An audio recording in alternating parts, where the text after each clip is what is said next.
All right, everybody, welcome on into the Central Committee stream with your host, Mike from PA.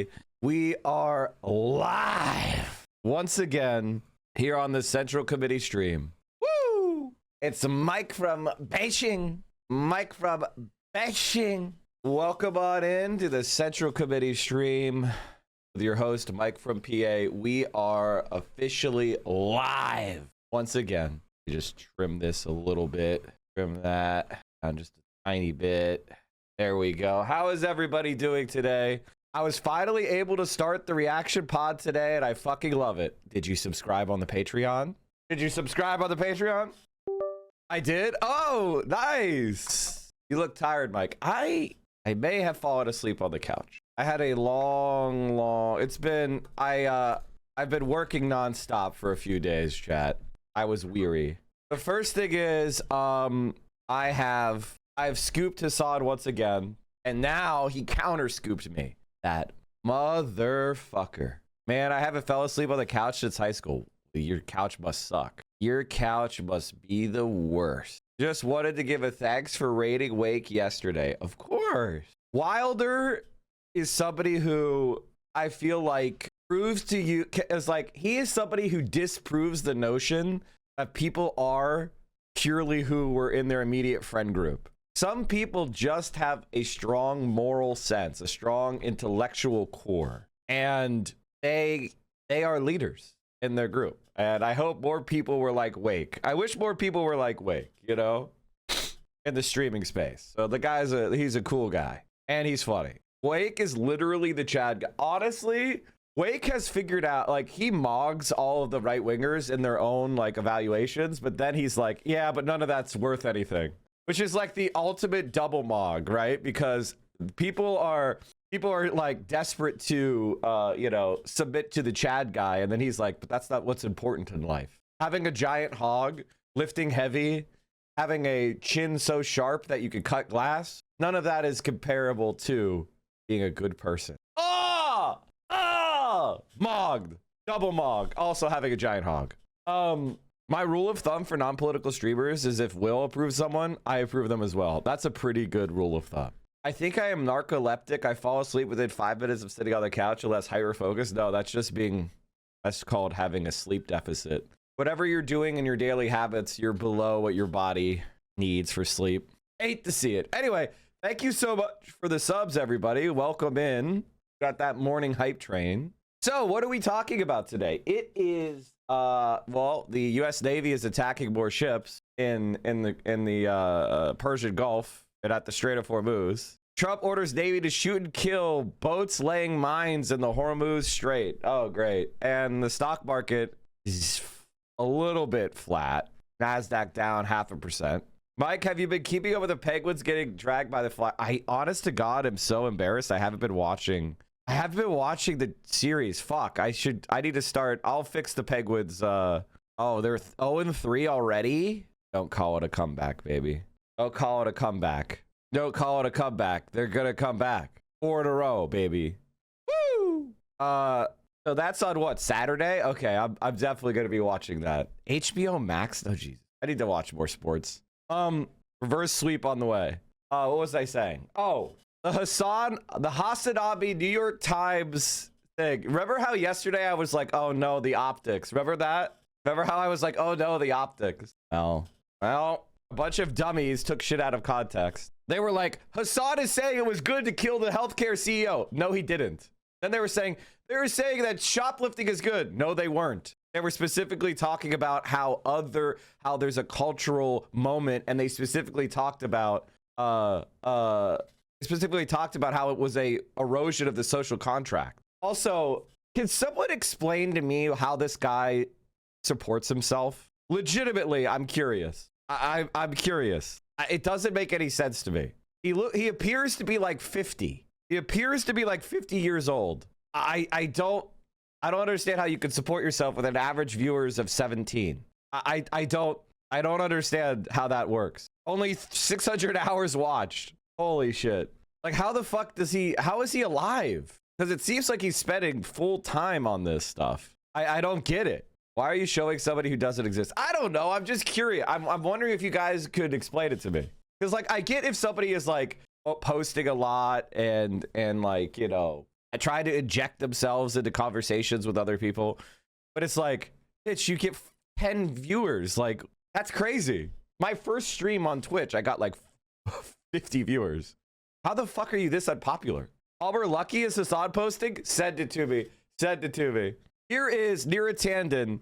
Like, why is anyone blaming the Democrats for Hassan Piker? He clearly hates many, if not most, Democrats. Democrats, stop, please. This is the road to hell. This guy is a white supremacist. Nira Tandon quote tweeting. Again, liberals love fascism. You're not white, Nira. Nira, you're not white. Why are you posting white supremacists? Emerge on the New World Order. Anyway, so the liberals are having meltdowns, misconstruing what Hassan said. And I knew they would. As soon as I saw it, I was like, oh yeah, they're misconstruing this thing. They're misconstruing this. At no point did they recommend shoplifting. Hassan very specifically spoke out against Luigi. I said, according to a recent study from Yale, there are 68,000 excess deaths per year that could be attributed to people who delay or avoid care because they lack health insurance. What do you attribute their deaths to? Magic? No, it is the structure of our healthcare system.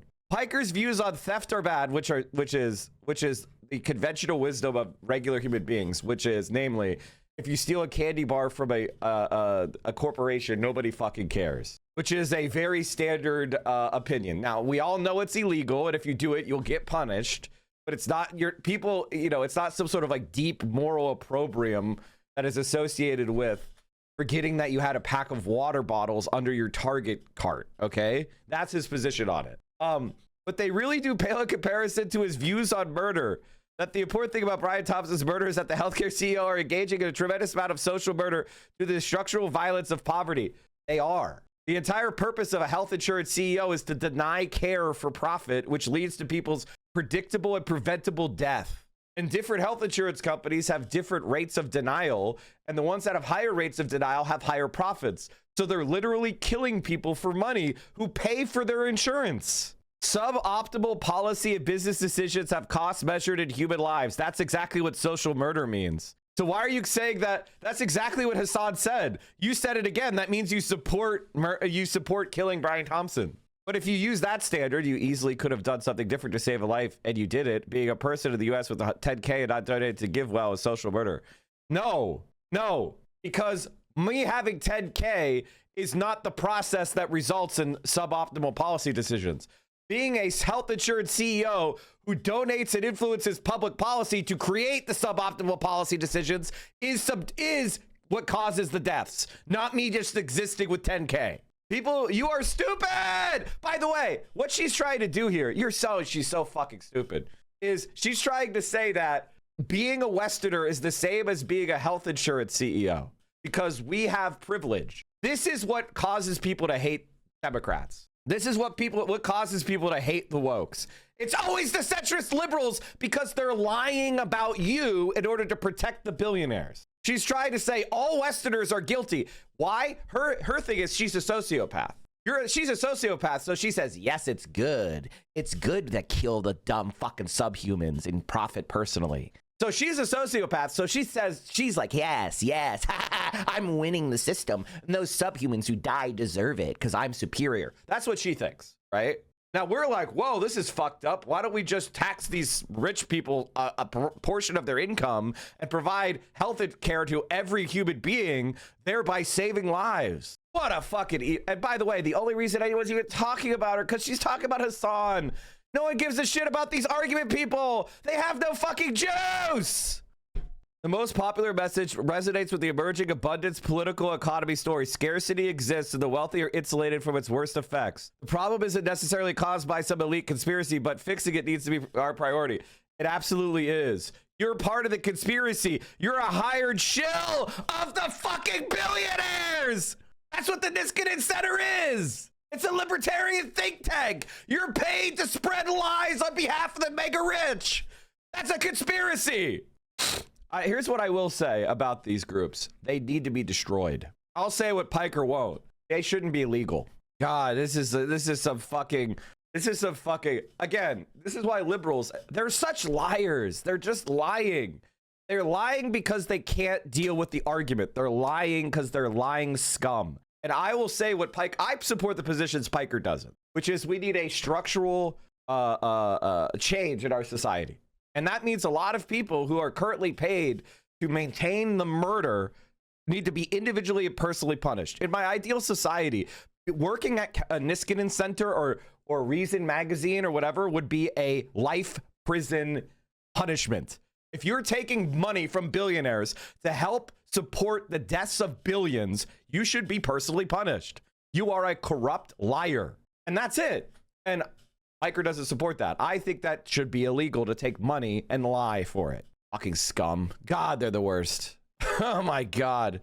They literally kill people with their fucking lies. They literally kill people. Here is Matt Bruning, and this is what's so funny. They don't even reply to him. He says, I think you're pretty clearly misrepresented Piker here. He was asked to theorize why some people reacted to the killing positively. And his theory is that they did so due to the disgust with health insurance sector's social murder, which is a well-defined term of art. Oh yes, the well-known term of art I use when I excuse murder. Yes, that's what the entire neoliberal abundance group is for. He defines it correctly and cites its originator. Gemini does not struggle with the term even a little bit, but again, he was asked to explain why others reacted the way they did. It is totally reasonable to answer that question. The term social murder refers to a situation where a society's political and economic systems knowingly place a segment of the population in a position where they suffer premature, unnecessary deaths. Unlike a typical homicide where a specific individual intentionally kills another, social murder is systemic. It occurs when the ruling class or state is aware of that the certain conditions such as poverty, lack of health care, or unsafe housing will lead to death, yet choose to maintain these conditions rather than intervene. By the way, these same liberals will turn around and say, Chairman Mao killed a quadrillion people. Do they say that Chairman Mao directly killed those people with a gun? No, they argue that he did social murder. They'll say the Soviet Union did the Holodomor, which was that Stalin personally going and shooting Ukrainians in the head all day? No, they say that he did a social murder. So they understand these concepts when they're trying to claim that communism killed quadrillion bajillion people. But the moment you start bringing it back to American capitalists, now suddenly they can't figure it out. Suddenly it's impossible for them to understand. Just dropping this unrelated excerpt from Derek and Ezra's masterpiece here for no reason. Yeah, that scumbag book of idiots. Los Angeles is failing and failing badly at doing that. Given that failure, does it make sense to be asking for special air filtration systems for developments near freeways when the alternative for many would-be residents is a tent beneath the freeway? To pose the question sounds callous, but to refuse to pose the question, given the need for more housing, is cruel. Here's what I will say. I think that this statement right here should be used in an indictment.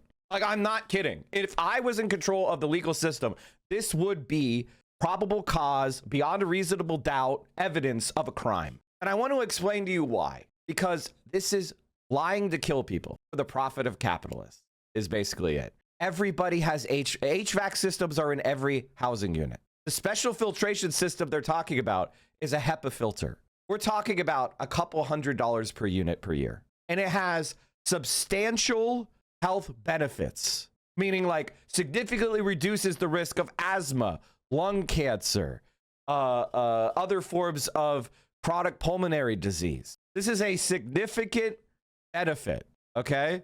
So in the net, it will save thousands of dollars per person per year. A person who lives within a HEPA filter HVAC system near a highway versus someone who doesn't. This is something that causes net gain for society because there's less time lost for things like missed work due to sickness, longer time as a productive member of society because you don't get a chronic pulmonary disease / die. So you avoid you reduce mortality, you reduce time spent lost due to sickness, and it costs almost nothing. And I want you to understand, they know this, but they're such ideological right-wing freaks that worship capitalism that they don't want to even have basic regulations for health and safety. And they're not why it's expensive to build in Los Angeles, California. They're not.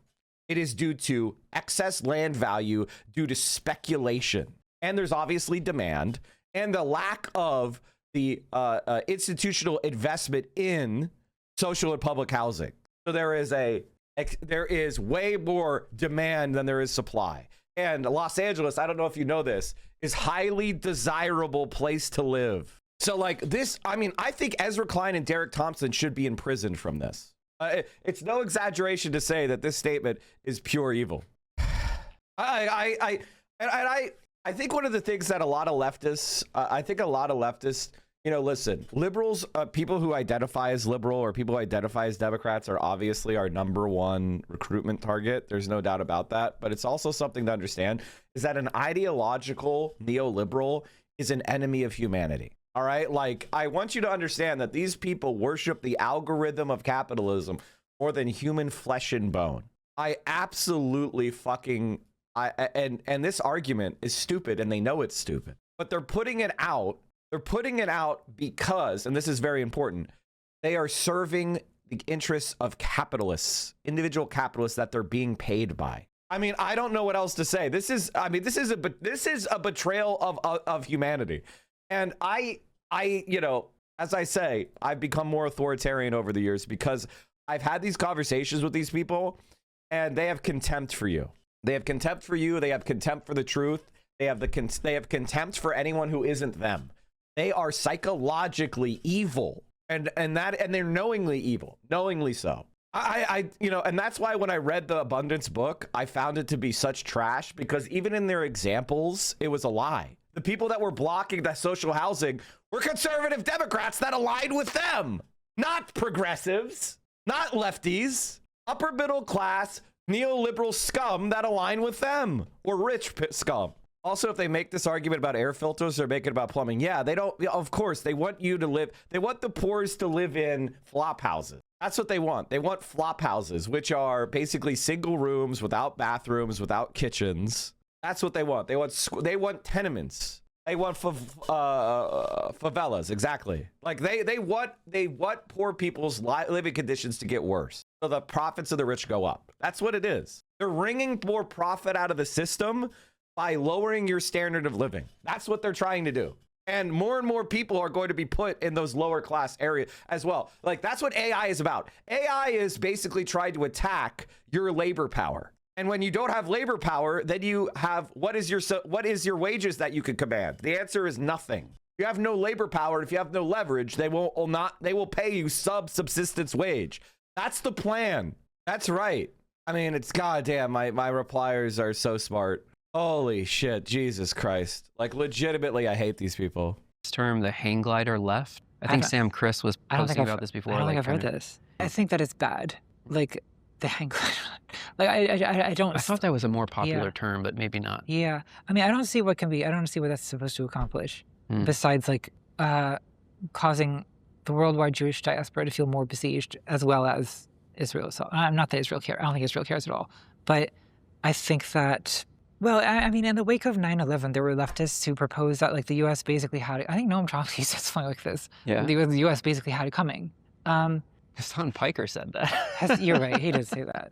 Yeah. Don't say that. Chomsky probably said a similar thing. Don't say that. Like, I think one of the things that I would say is, first of all, this barely qualifies as liberal at this point. I mean, I want you guys to understand that this barely qualifies as liberal. It's like one thing for a politician to understand that Americans may not, like the masses may be hit with, like, hear that and think the politician is not trustworthy or has, like, unhinged takes. That's one thing to argue that, right? I wouldn't say to AOC or Bernie Sanders, go out and say America deserved 9/11. I wouldn't want them to do that, by the way.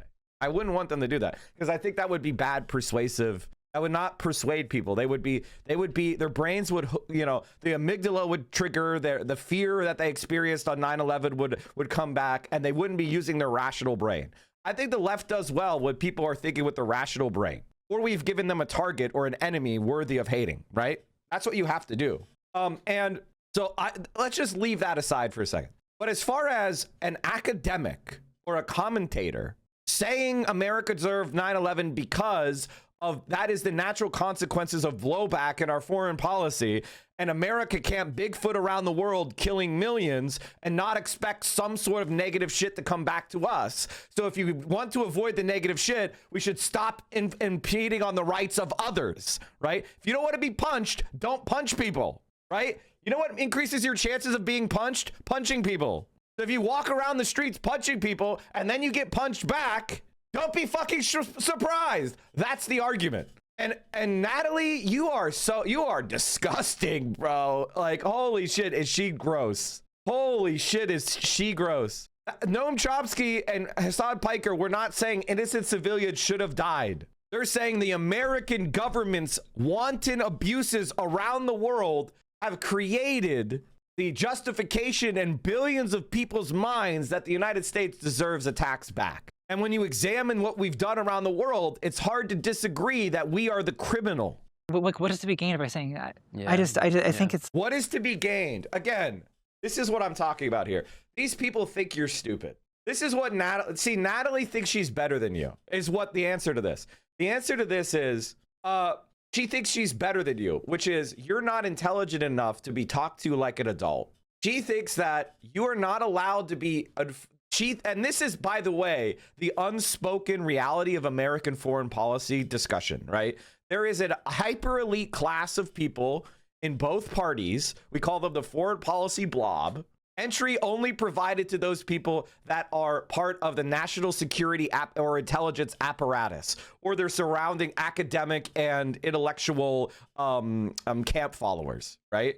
The normies like you or me, we're not permitted to have an opinion on the use of our tax dollars abroad, right? We're not permitted to have an opinion about the millions of people the United States government is killing. That's what this is really about, right? Which is, if you tell Americans that what the American government is doing abroad is giving people justification to attack our country, that's going to make people not want us to do things abroad. Those stupid peasants, don't they know there's billions to be stolen from Africa and from Latin America and from Asia? Don't they know there's a lot of money for us to be grabbing?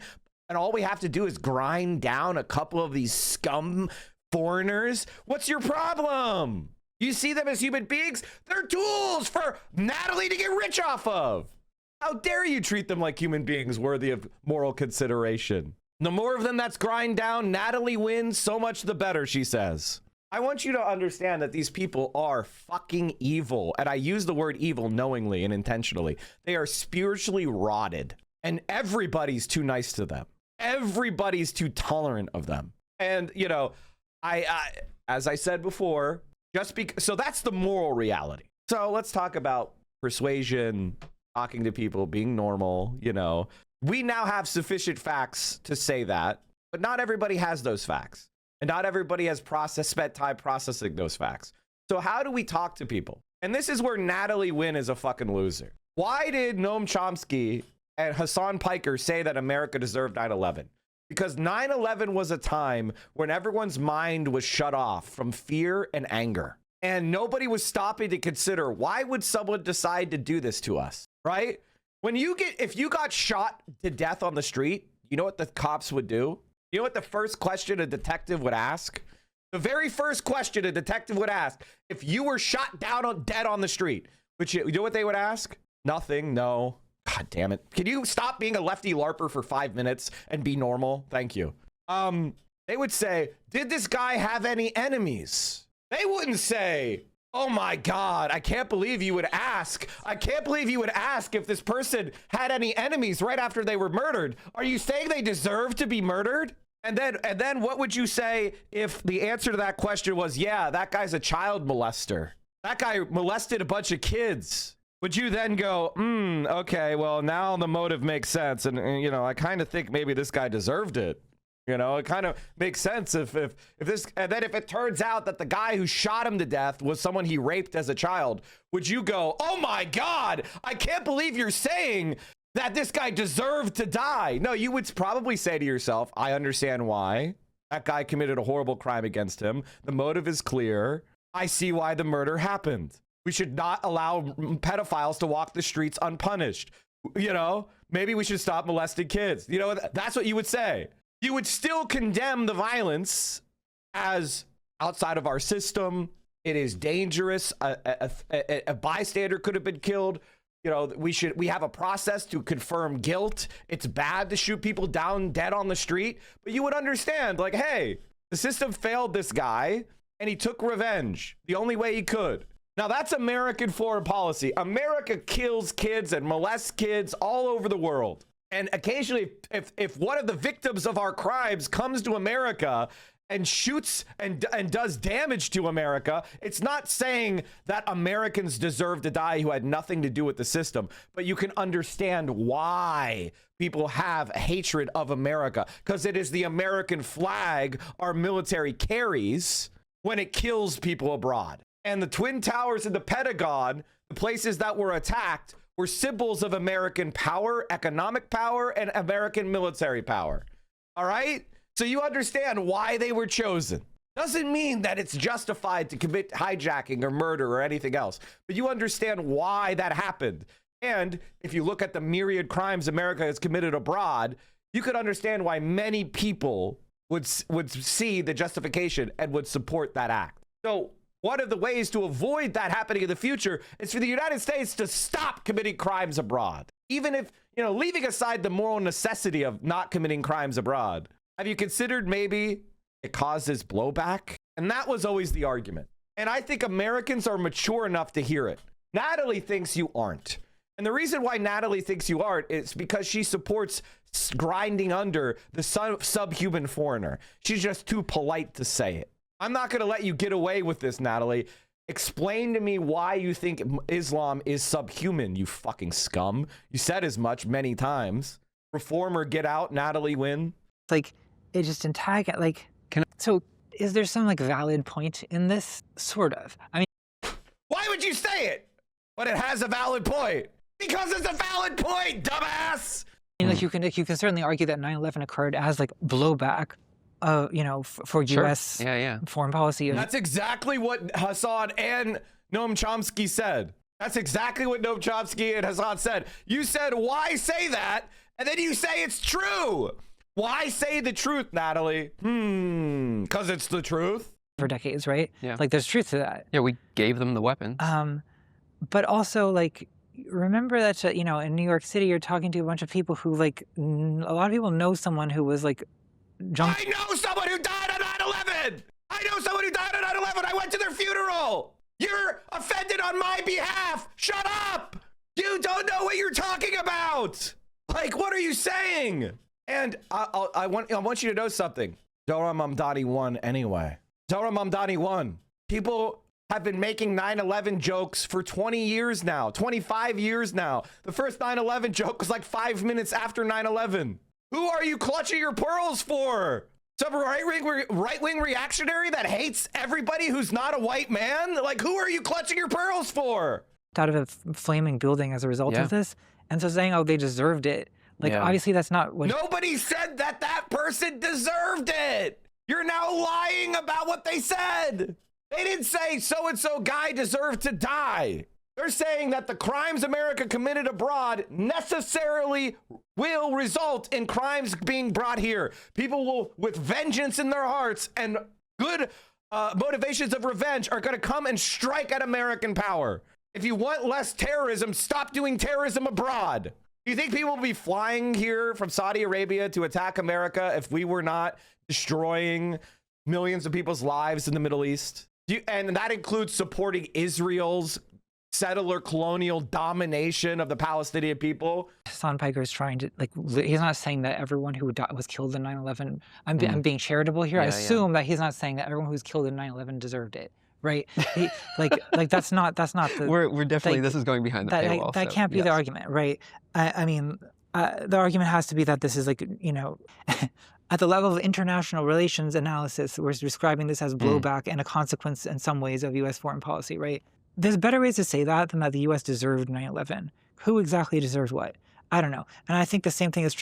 I mean, this is just clutching your pearls over thousands of hours of commentary specifically and this is what people do. They try to call me anti-Semitic because I was reacting to Benjamin Netanyahu calling for the extermination of Jewish identity in favor of a Zionist settler colonial identity, right? And I said that idea was demonic, and people imply that I was saying Jewish ethnicity is demonic. No, I was saying that there is no Israeli ethnicity. There is Jewish ethnicities. It is an ethno-religion. And I went on to clarify that. And I posted a fucking long video where I apologized for, accidentally trotting on anti-Semitic tropes and all that shit. Nobody gives a shit about the video I made. Nobody gives a shit about my clarification. They use it purely because I'm anti-Zionist. This is a clip from what? 5 years ago, 6 years ago now, that's out of context, that Hassan immediately apologized and clarified and said, no, I wasn't saying civilians deserve to die. I was saying American foreign policy caused blowback. And yet it's being brought up as if he currently advocates for terrorism against Americans. It's just lying. True. I mean, why did October 7th happen? I think you can certainly discuss what actions of Israel's created the conditions for that to occur, without necessarily needing to endorse people being slaughtered at a music festival. Okay, first of all, we don't even know how they died at the music festival, you fucking scum, because they covered it up. They destroyed all the evidence and didn't research it. So we don't even know how they died at the music festival. It could easily have been Israeli attack helicopters, because all the cars were destroyed and the Hamas was not carrying the heavy weapons to do that. All right. So, and there's the Hannibal Doctrine where they shoot people that are being taken hostage. Okay. So let's be completely honest here. We don't know how the music festival happened because they destroyed all the forensic evidence. So stop saying Hamas went and slaughtered people at a music festival. It was very clear that Hamas was not just trying to slaughter people. They were trying to take captives. Why are they trying to take captives? To get Israeli, the thousands of illegal detainees that Israel was holding of Palestinians. They were trying to get captives from Israel to exchange them for releasing the captives that Israel was holding. That's why they did it. And the primary target of the violence was military and police and militia forces that fought Hamas. And we don't know who killed who in the death toll of October 7th because no forensic analysis was ever completed. It was all covered up because Israel killed a lot of their own people and they don't want people to know that. So that's the reality of October 7th. And there's no way, there's absolutely no way you could talk about October 7th as much as Natalie does and not know that. Vehicles destroyed at October 7th attack gathered for forensic investigation. Wow, I can't believe they did that. I can't believe they destroyed all the vehicles and they never published any report. They never attempted to adjudicate who killed who and why. Iranians said no to the traitor. He got a little bit of, looks like tomato paste thrown on him. Absolute pathetic fucking loser shit. Zionism as like this kind of unique satanic evil is that it's like, there's a lot of nationalism in the world. Like there's a lot of countries that have nationalist or ethno-nationalist ideology. This is like hardly a specifically Zionist thing. If you don't understand this as an attempt to justify Zionist exterminationism, then you're stupid. What nationalists engaged in ethnic cleansing and genocide is the United States giving hundreds of billions of dollars to, and providing diplomatic cover and destroying the ICC and destroying the United Nations and attacking humanitarian organizations and providing all the advanced weapons. Israel, there's something that people don't understand. Israel could not fight the war they're fighting without the United States. It's not just dollars and cents. Some technologies you cannot buy with money, right? You could have $100 billion and you're not going to be able to get the F-35. All right. Why? Because that's America's premier technology and they have controls on it. It is qualitatively superior to other technologies that other militaries have, so they don't allow other countries to get that, even with the money, but they give it to Israel. So that gives Israel qualitative superiority that they otherwise would not be able to get. So they're able to act in ways aggressively that they wouldn't be able to do without the United States. That's the point, Natalie! But they've got a particular, because of the history of World War II, the contrast is so high here because it was basically I had this conversation with Catherine Liu that one of the reasons why anti-Semitism is like so aggressively on the rise now is because all of our education system was built around the horrors of World War II and specifically the Holocaust. Yes. And to see the people who were the victims of that now enact, not that it's at the same scale, but a kind of similar cruelty invalidates all of the kind It absolutely is on the same scale. What the fuck are you saying? The only reason it's not bigger scale is because there's not as many Palestinians as Europeans were, and the Israeli state is not as powerful as the German state. But if it was relative to its neighbors, it would do the same thing that Nazi Germany is doing. Also, this like attempt to do this scale shit is obfuscating, not illuminating. of liberal education that we were brought up with in these progressive values, because I also think that was the source of it. I think it sort of threatens the kind of Manichaean idea of like that the world can be divided into oppressors and victims, right? The idea that there is no like ontological victim class, but that victims can become oppressors, right? That Guys, have you ever considered that hurt people, which is why we need to give $330 billion to a settler state that's exterminating the indigenous population? Because it would be very Manichaean of you to say that that's evil to kill kids. By the way, this kind of like intellectual obfuscation is the liberal class in a nutshell. They're trying to, and you know, personally, I'm not gonna lie. I am a radical leftist. I'm a far leftist. I think that if you justify genocide, you're a criminal. Nothing she's saying is illuminating anything. It's just blathering to defend the status quo.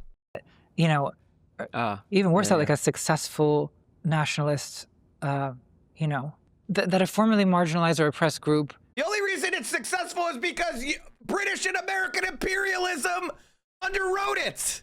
We underwrote it. It was British imperial domination of the Palestinians that gave the opportunity, the space for the Zionists to go in, and they openly said we will be an outpost of British imperialism, and then they switched their allegiance to the growing superpower, which was America, and we said we'll help you fight the left and we'll help prevent the Soviet Union from having influence in the Middle East, and we'll fight against Arab nationalism, and we'll keep them divided into puppet states you can exploit. Give us money. That's the Israeli project. Can have a successful liberation movement that leads them to behave just as oppressively as people who once oppressed them. They didn't liberate themselves. What are we even saying? What are we fucking saying here? What are we saying here?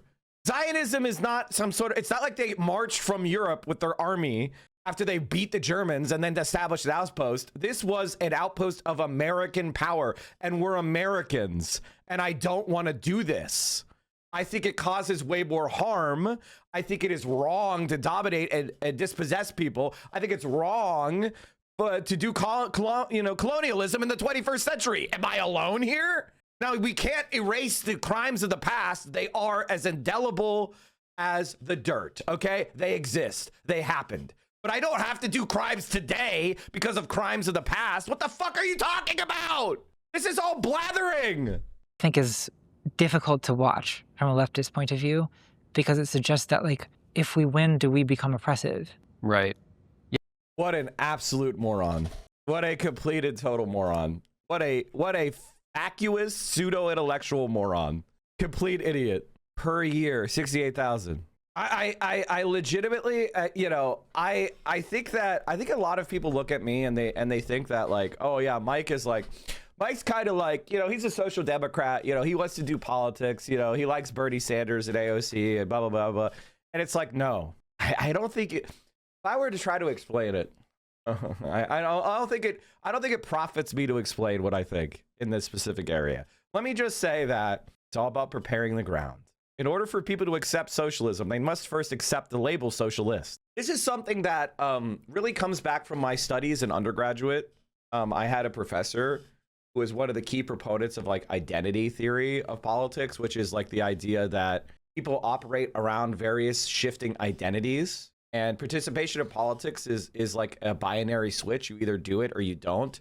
And that people tend to become political, and then that's, you know, populations become political and then they're permanently politicized. They don't go backwards, right? They have a sense of self-identification that kind of drives forward. And the thing about politics, it's best understood as collections of individuals with various political identities, right? and then what political identity is the operative political identity is what's important. And so oftentimes people identify with an identity before they fully understand it. This is like the psychological aspect of it. So if somebody identifies as a socialist because they like Zoran Mamdani, and I come and I walk up to them and say, hey, I'm a socialist too. Here's some socialist ideas. And then they start looking more into socialists. And because they identify as a socialist, they're going to have a certain openness to more socialist ideas. That's what I'm trying to do. I'm trying to make as many people as possible identify as socialist and then teach them exactly what that means. That is my plan. Okay, is it complicated? No. Is it explain human psychology? Yes. Is it a new development? I mean, I don't think it's that new. It's at least like 30 years old as far as intellectual development. It's not a new idea. Basically, we're all doing identity politics, and I want socialists to be one of your identities, the identity that supersedes all your other identities. I want you to identify with socialists first over every other group. And any other group that you identify with that's in front of socialists right now, I want that group to be knocked back in your judgment of importance. I want you to understand that socialism is the most important identity that you have. Yeah, I know. I saw that the Southern Poverty Law Center indictment is completely insane. U.S. charges anti-extremism organization over payments to informants and hate groups, which is another way of saying they're trying to claim that the Southern Poverty Law Center committed fraud by accepting donations and then cultivating intelligence assets. By the way, this is just a completely insane, ridiculous interpretation and legal theory that is basically designed to destroy nonprofits that try to counter fascist groups. And the Democrats, are they going to defend the Southern Poverty Law Center? What do you think? An analogy would be if someone were to ask me something like, why do you think a significant minority of people are opposed to things like gay marriage, gay adoption, and homosexuality? And I said, I think for many, it is rooted in their religious beliefs. Would a health insurance CEO be properly considered as someone engaging in social murder so defined? Applying Engel's definition to a health insurance CEO requires looking at whether their professional actions meet the three core pillars of knowledge, preventability, and systemic necessity. Under the framework of social murder, the argument for including a health insurance executive usually breaks down into three categories. Knowledge of outcomes. For an action to be considered social murder, the actor must know that the conditions they maintain lead to premature death. CEOs oversee utilization management policies like prior authorizations and medical necessity denials. They have access to actuarial data and internal reports showing that denying specific treatments or medications can lead to adverse health outcomes or death. In fact, requiring prior authorization leads to death. And they know that, right? Because... and this is something that this is a subtlety that people miss, right? Let's say that I need a surgery, right? But my surgery is delayed while the doctors at hospitals contact my insurance company and get the response. So whatever it takes for them to realize that I have health insurance, there's a time lag. So this is the time lag. They identify I need the condition. They order the treatment. Then they realize the hospital says, do they have insurance? How are they going to pay for it? The doctors are stopped, right? And then they say, yes, the person does have insurance. And then they have to go to their billing department. The billing department looks up and says, oh, that insurance requires prior authorization for payment on that surgery. So then that fucking bureaucrat has to prepare a report. The doctors have to stop what they're fucking doing. They have to prepare this report. They have to sit there and type out like, oh, I believe that you need to do this because it is the medically necessary treatment for this condition based on this study, blah, blah, blah. So they have to prepare a fucking report. It has to then be compiled, sent to the fucking insurance company, the insurance company that has to get their whatever dipshit doctor scumbag, read the report. Oftentimes they don't even have specialty in that area of practice, right? They might be a fucking dermatologist reviewing a neurosurgeon's report, and they get bonuses for denying care. The more prior authorizations that doctor successfully argues, the more money they get. So they're incentivized to block treatment. Let's assume that doctor is having had a really nice shit that morning and decides to approve the treatment anyway. So that doctor has to then approves the treatment. The prior authorization is sent to the hospital. The hospital then has to receive that information. The bureaucrat has to comprehend that they got prior authorization. They have to properly assign that prior authorization to your file. That file has to be updated in the computer system. And then you can schedule the surgery and get the surgery, right? And there are errors every step of the way.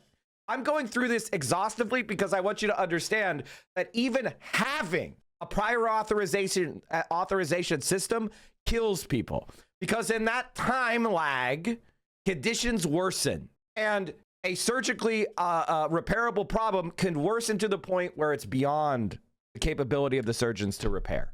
The cancer might metastasize. So the bureaucracy itself, just the existence of that, assuming nothing was done unfairly, kills people and wastes money. And he knows that. That's why he puts in the fucking thing. So he is a social fucking murderer. It's not complicated. I didn't even go into like all the other arguments that way, make it even clearer. I'm saying just the existence of the system itself is designed to kill through the bureaucratic vivisectitudes. I can't pronounce words anymore, but you get my point. Vivisectitudes. I can't pronounce words. Can you please put this chatter in check? They doubled down on their shit. What's the point? They're just saying that Natalie Wynn is ugly, which who cares? That's fine. That's an opinion you're allowed to have. You don't have to think Natalie Wynn is good looking. You're allowed to say Natalie Wynn is ugly. Like, what the fuck are you talking about? Who cares? I think it's bad. I think it's bad form, and I don't want you to do that. I think it's a little bit sexist to judge a woman based on her looks. So probably avoid doing that. And it might be, it is kind of a little bit transphobic. The U.S. is probably going to restart bombing Iran this weekend. Yes, I know.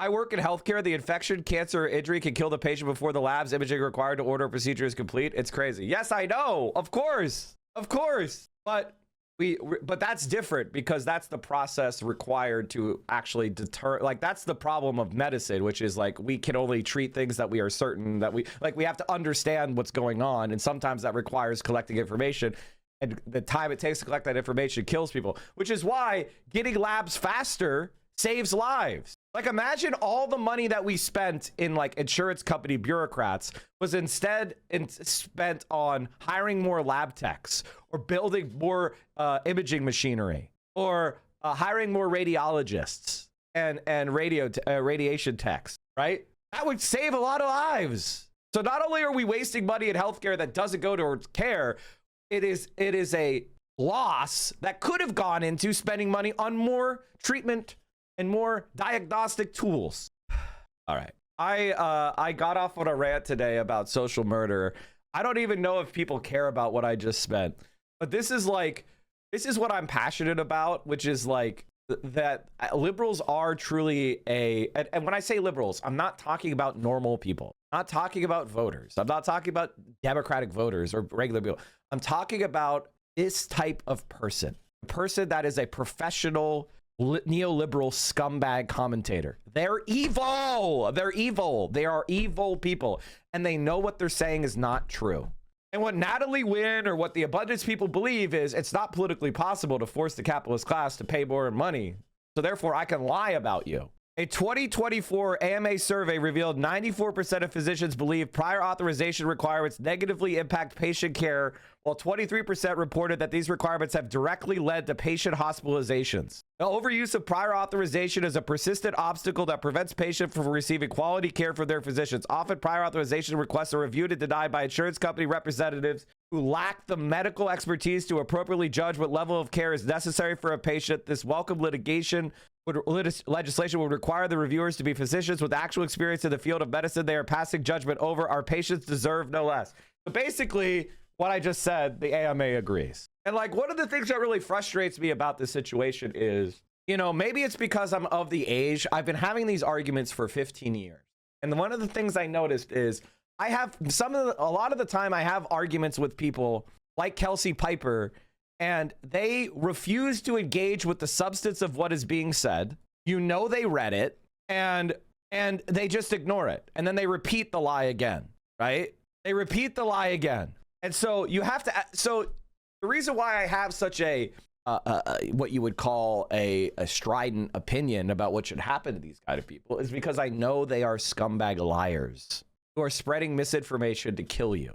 I don't expect normal people who have never heard the facts to be evil. But if you hear the truth and you ignore it and you obfuscate it, well, then you cross over into evil. And that's why I'm so strident against somebody like John Ossoff, right? Why don't I like John Ossoff? I don't like John Ossoff because he knows better. It's one thing to have a bad opinion because that is the kind of conventional wisdom you're getting as a, normal person that's not an expert. But if you're a United States senator and you oppose Medicare for all, you are a scumbag. No exceptions. No fucking exceptions. Plastic surgery, and you won't give me your name. This is Dr. Elizabeth Potter, and she's about to literally walk into surgery for a breast cancer patient until United Healthcare calls to put a stop to it. I'm just going to have to trust you. You were asking me as a representative of United to trust you that you're a plastic surgeon and fellowship trained in microsurgery. So, okay, I'll trust you there. You're listening to a peer-to-peer call where doctors representing United Health give their reason why they're going to deny the surgery. And what you're about to hear will infuriate you. I'm good. Are you a plastic surgeon? What do you mean subspecialty plastics? I'm a plastic surgeon. I wouldn't say subspecialty. So you're an oculoplastic surgeon. What was your initial training in? So we're speaking about lymphedema of the arm. So this is not an area that you're familiar with, correct? Oh, okay. Still practicing, but you won't give me your name? But you're my colleague in plastic surgery, and you won't give me your name.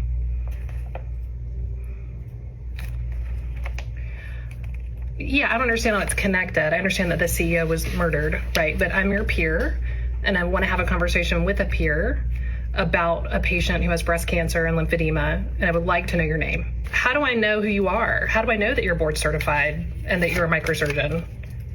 Like, how do I verify that? I'm just trying to make sure that I'm talking to an expert in this procedure with training that's commensurate with that. How do I verify that? So I can get your name from United Healthcare through this reference number.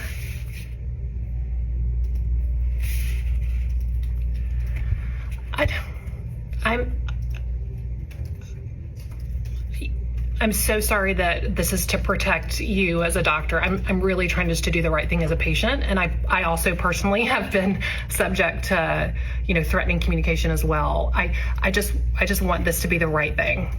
Okay, so I'm just gonna have to trust you. You were asking me as a representative of United to trust you that you're a plastic surgeon and fellowship trained in microsurgery. So, okay, I'll trust you there. So do you perform lymphovenous bypass? Have you performed it yourself for patients with lymphedema? Have you performed it yourself? So have you been the primary surgeon in evaluating and performing lymphovenous bypass for a patient? Even one? You have not. Okay. Do you treat patients with breast cancer currently and do microsurgery like deep flaps or lymph node transfers or lymphovenous bypass? You have a cosmetic practice currently. Okay. Do you do microsurgical? Okay. Do you do microsurgical breast reconstruction currently? So you're not doing microsurgical breast reconstruction currently or treating patients with lymphedema currently. Okay. So the patient that we're talking about is a physician, and she is going to have an axillary dissection and radiation, and her risk of lymphedema is, I'm assuming you know. Do you know? Do you know what the No, it's important. The specifics are important. Do you know the specific risk? Like the documented risk for her? Like the percentage risk of lymphedema? No. She absolutely will need radiation. If she's having an axillary dissection, she's going to have radiation. No, so she's been to see us in clinic. She's had further evaluation. She is going to be having an axillary dissection and will need radiation. So do you know what her risk of lymphedema is? Well, I mean, I think if this is part of the issue. If you're my peer, then I think you should be able to answer that question, because that's an important statistic, certainly for my patients who have lymphedema. So her risk of getting lymphedema is 40%. And we have the ability to reduce that to 10% using a lymphovenous bypass. And that's the information that I want you to carry back to United. And I will do the appeals and all of that. But that's the piece of information that I want you to have going forward. So you don't have the ability to approve it in your role. Okay, this patient I'll appeal. Again, I appreciate your time. I don't think you're my peer in this area. I don't think that you had the specific details around this procedure. You haven't performed it yourself as a primary surgeon, and you're not actively treating these patients with microsurgery. But I appreciate your time and calling, and I'll continue to reach back out to United. You too. Thanks. United Healthcare was none too happy with Dr. Potter for releasing that video. As a matter of fact, they demanded that she take it down and issue a public apology. But Dr. Potter refused to do so. It's been a disaster of a year for United Health. Last year, its CEO was murdered in the streets of New York City, and usually a ton of sympathy comes for such a brutal crime. But this time, it seems the majority celebrates the alleged murderer in that case. It isn't even that they celebrate it necessarily, although some people do. You know, I oftentimes have a bemused smile on my face when I think about the healthcare CEO being killed. It's bemused because I just regret that life is being lost, you know, and we, if you're one of those people that is bemused, we have Peepo smile in our chat if you are personally bemused. Now, I am not saying that we should go out and kill every health insurance CEO that you can get your hands on. That would be an extreme statement that I oppose 100%. You know, like, you know, I don't think there's been no healthcare reform because Brian Thompson died. And that's why Hassan and I both disagree with the anarchic idea of propaganda of the deed or adventurous violence, because it may feel personally cathartic to shoot a health CEO in the head, right? You know, like a person might feel like they're getting divine justice on an avatar of, you know, evil on the planet. But it's not changing the policy. What we need to do is act collectively and seize state power, and then use state power to declare health insurance CEOs like Brian Thompson's job illegal. Instead of like shooting one CEO in the head, which is ridiculous and is not going to change anything, what we need is the government to point every gun they have at every CEO by saying that job is now illegal, right? Like, that job is now a crime. And then there is no more health. Those guys say, okay, well, I guess I need to get a new job. And they go work for PepsiCo, right? They get a new job. You know, that old job is illegal. It's illegal to kill people for profit. And they go and get another evil job. Like, you know, figure out ways to make chips more addictive. Since that moment, United Health has lost about 50% of its profits. Now they face a federal investigation in regards to Medicare. And they're facing civil lawsuits from shareholders claiming that they were lied to by United Health. And now doctors are speaking out. Doctors who are risking losing everything to expose what's happening behind the scenes. And as a husband who had to watch his wife go through breast cancer, I hope you all go to jail. Thank you, Dr. Potter. Thank you. I mean, I think this is a pretty common stance, right? Like, and again, the more people clutch their pearls over Hassan, you know, the less effective it gets. I'm glad this is happening now. This is so badly timed. It's awesome. I'm just glad it's not happening like during the presidential primary, right? Like, it's good that it's going on now. It's good that it's going on now. Do it, get it out of the system. People are going to become bored by this shit. It's not going to be relevant. Oh, it's going to be bad during the presidential primary, but it's all going to be stale. It's going to be stale and people are going to laugh at it. And I think one of the things that is basically happening is the powers that be are uncomfortable with the way normal people speak about politics, and they're scared, and they want to create a system where they can punish you. They want to be able to get you fired. They want to like basically use the economic coercion they have to try to keep people in line. That's what it is. They want to be able to threaten people. It's not that people's opinions have changed. It's that the powers that be are feeling less secure. That's why they control mainstream media, and that's why they're so frightened of someone like myself, much to a greater degree, Hassan Piker. So what I guess what we need to do, and here's the thing, like, the rich don't play by the rules, so why should I, is, first of all, notice that nobody tries to dispute the idea the rich don't play by the rules. Nobody even attempts to dispute this, right? Everybody agrees that this is true. Actually, that's kind of a banger tweet. I mean, maybe I think it's a banger. It's a tweet that I would like. I doubt that people are going to like it, but all right. So, where was I? Oh yeah. So we were watching this yesterday. Why don't we finish it? Although I could, like, as I was watching it yesterday, do you guys remember how I was like, oh, optics? Remember how I was like, oh, I'm just going to go back, grab those 4 lemons. Murder, like the murder of a... You know what I mean? Remember how I was like, oh, that's going to be optics. Oh, that's going to be optics. And immediately, everything that I said, ooh, optics, healthcare started blowing up on social media. Is it just a release valve for anger, or is it so few industries? Maybe that is singularly the one that touches everyone, that harms nearly everyone. Like even when Charlie Kirk was murdered, that like I kept seeing reactions online, like leftists are celebrating, and I was like, all my friends were just like, yikes, this is gonna get so bad, you know? Yeah. And I think everybody in my friend group, we all sat there with a bemused smile, and then maybe we got a cigar. And we smoked one in memory of poor Brian Thompson. I think we even went to a crab dinner. Bemused smile, then we smoked a cigar, then we had a crab dinner, you know? And that was the way that we reacted, you know? And then we hoped he had a festive funeral, because that's what I would do, you know?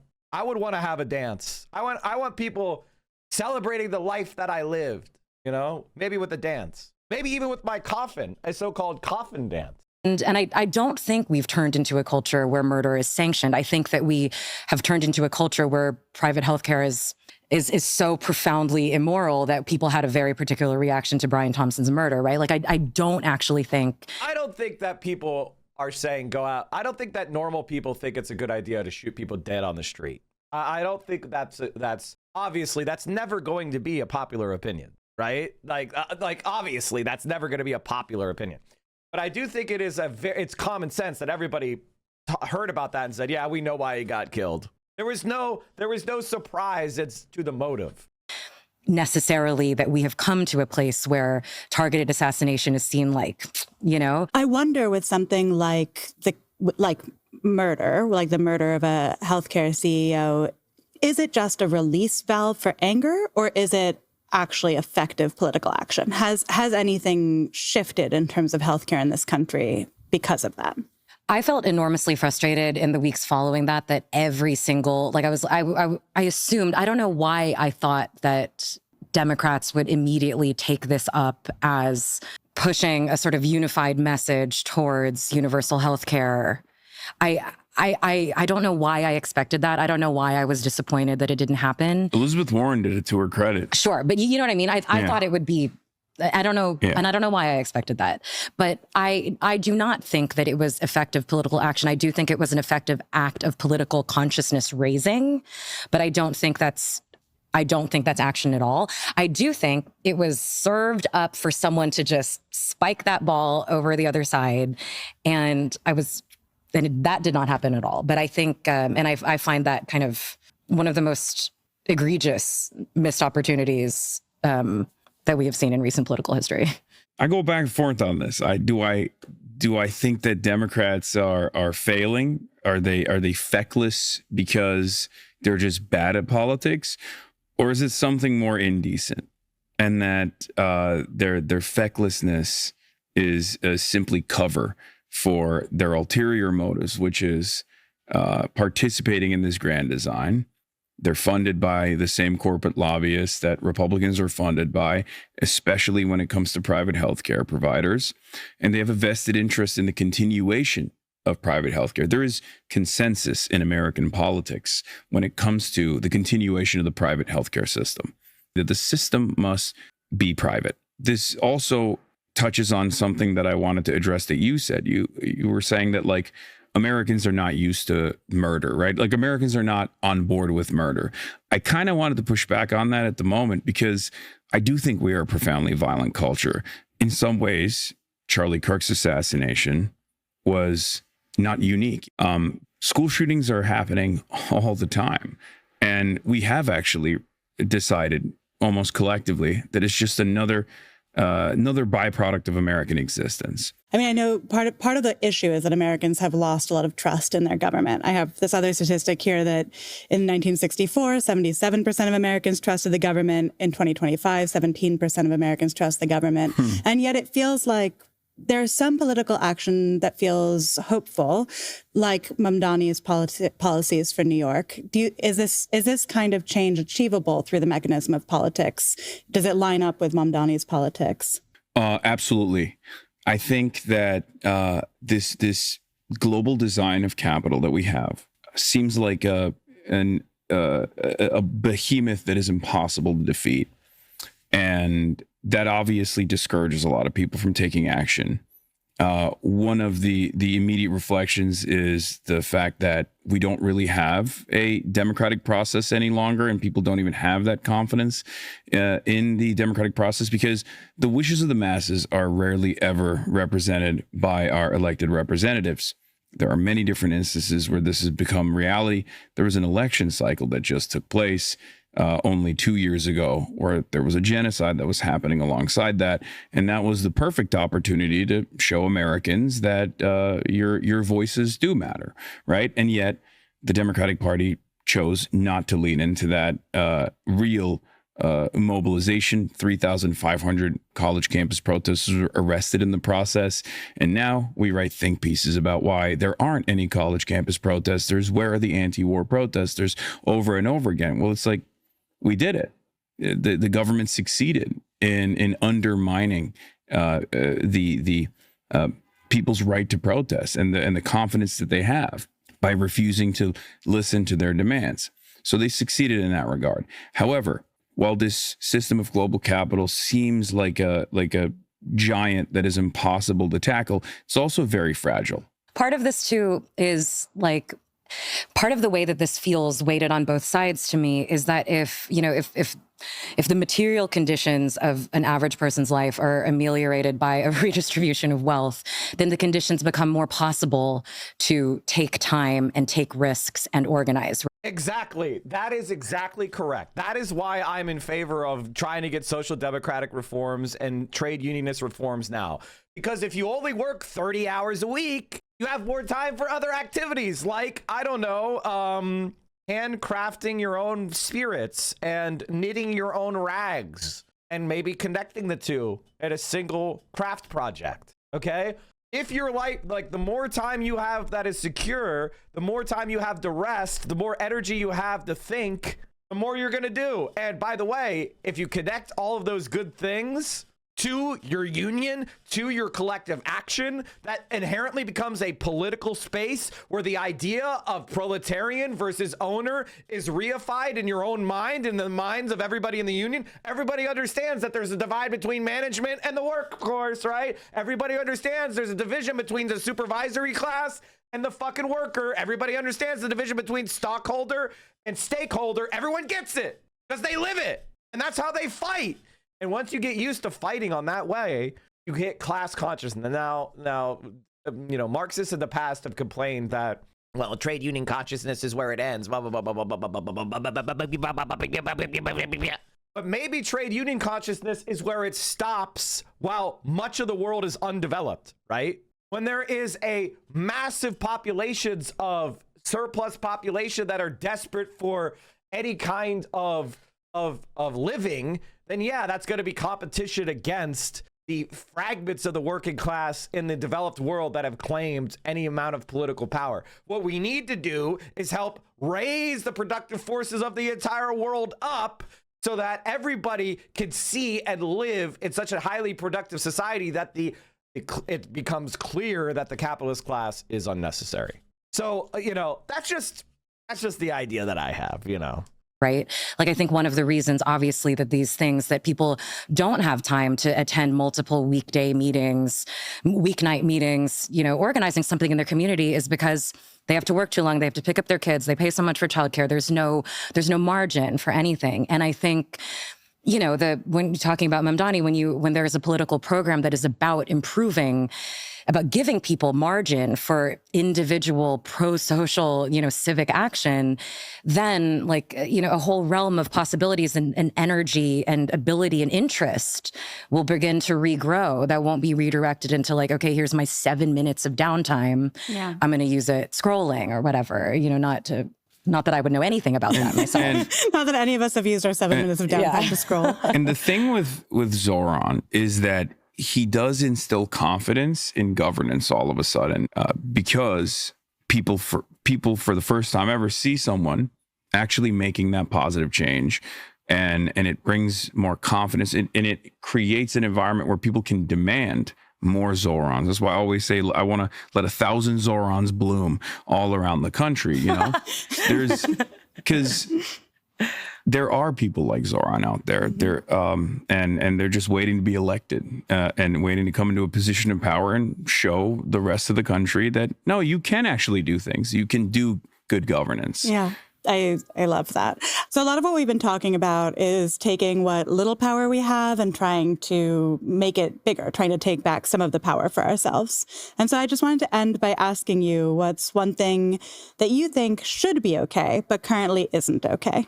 I mean, IP theft, stealing movies, things like that. Okay. One thing that should be legal that isn't. It's interesting because I have to... Okay, Jesus Christ. Assad, why are you being cringe? What the fuck are you talking about? Wait, what? Stop being silly. You're not a good silly guy. Stop being a silly guy. Regularly explain this stuff to a small child, and have so thoroughly explained to her. By the way, I don't think that, I think copyright needs to be completely re-examined. But we live in a capitalist society, so we should also make sure that artists are we don't just allow the people that are the best capable of theft to control all of the output of artists, right? Like, artists need to be subsidized and paid, you know? Like, that's the one thing that you know, it's always funny that they want to, you know, people want to take away the last aspect of artisanal effort in our society is artists, right? And that's something that can't be mass produced. And so, of course, the capitalists are fixated on taking the power away from the artisan. And it's like, how about we take the power away from the capitalist? Her that some things are against the rules, but they're okay. And depending on who you are. And some things are not against the rules, but they're not okay. Like there's so many perfectly legal things I do regularly that I find mildly immoral, right? Like getting iced coffee in a plastic cup. Like I find that to be a profoundly selfish, immoral, collectively Well, we could just ban that, by the way. We could just ban plastic cups, right? We as a society could ban plastic cups, but people get all mad because then they have to wash a cup. If we had like, hey, when you go to Starbucks, you pay $5 and for a deposit on the cup, right? You could do that. Destructive action. You know, I think a lot of I have taken so many planes for so many pleasure reasons I have acted in so many selfish ways that are not only legal, but they're sanctioned and they're unbelievably valorized culturally. And I think, I guess I don't really think of any laws. Maybe like things like blowing up a pipeline. Let's say that.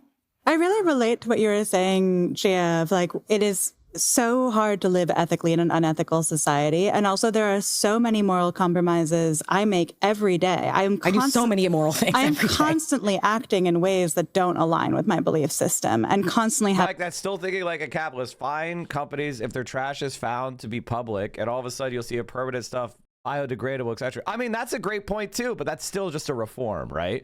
What I'm saying is like, we could create things like Starbucks has to use refundable glass cups. Like every time there is you pay $5, you get the cup, you drink your coffee. If you return it, you get the $5 back, right? If you throw it out the window, people can pick that up, but that's a $5 fucking, they get $5 for returning it. And right there, you have just created a policy that makes plastic cups immaterial, and you've created an incentive that people will actually clean up after themselves and reuse.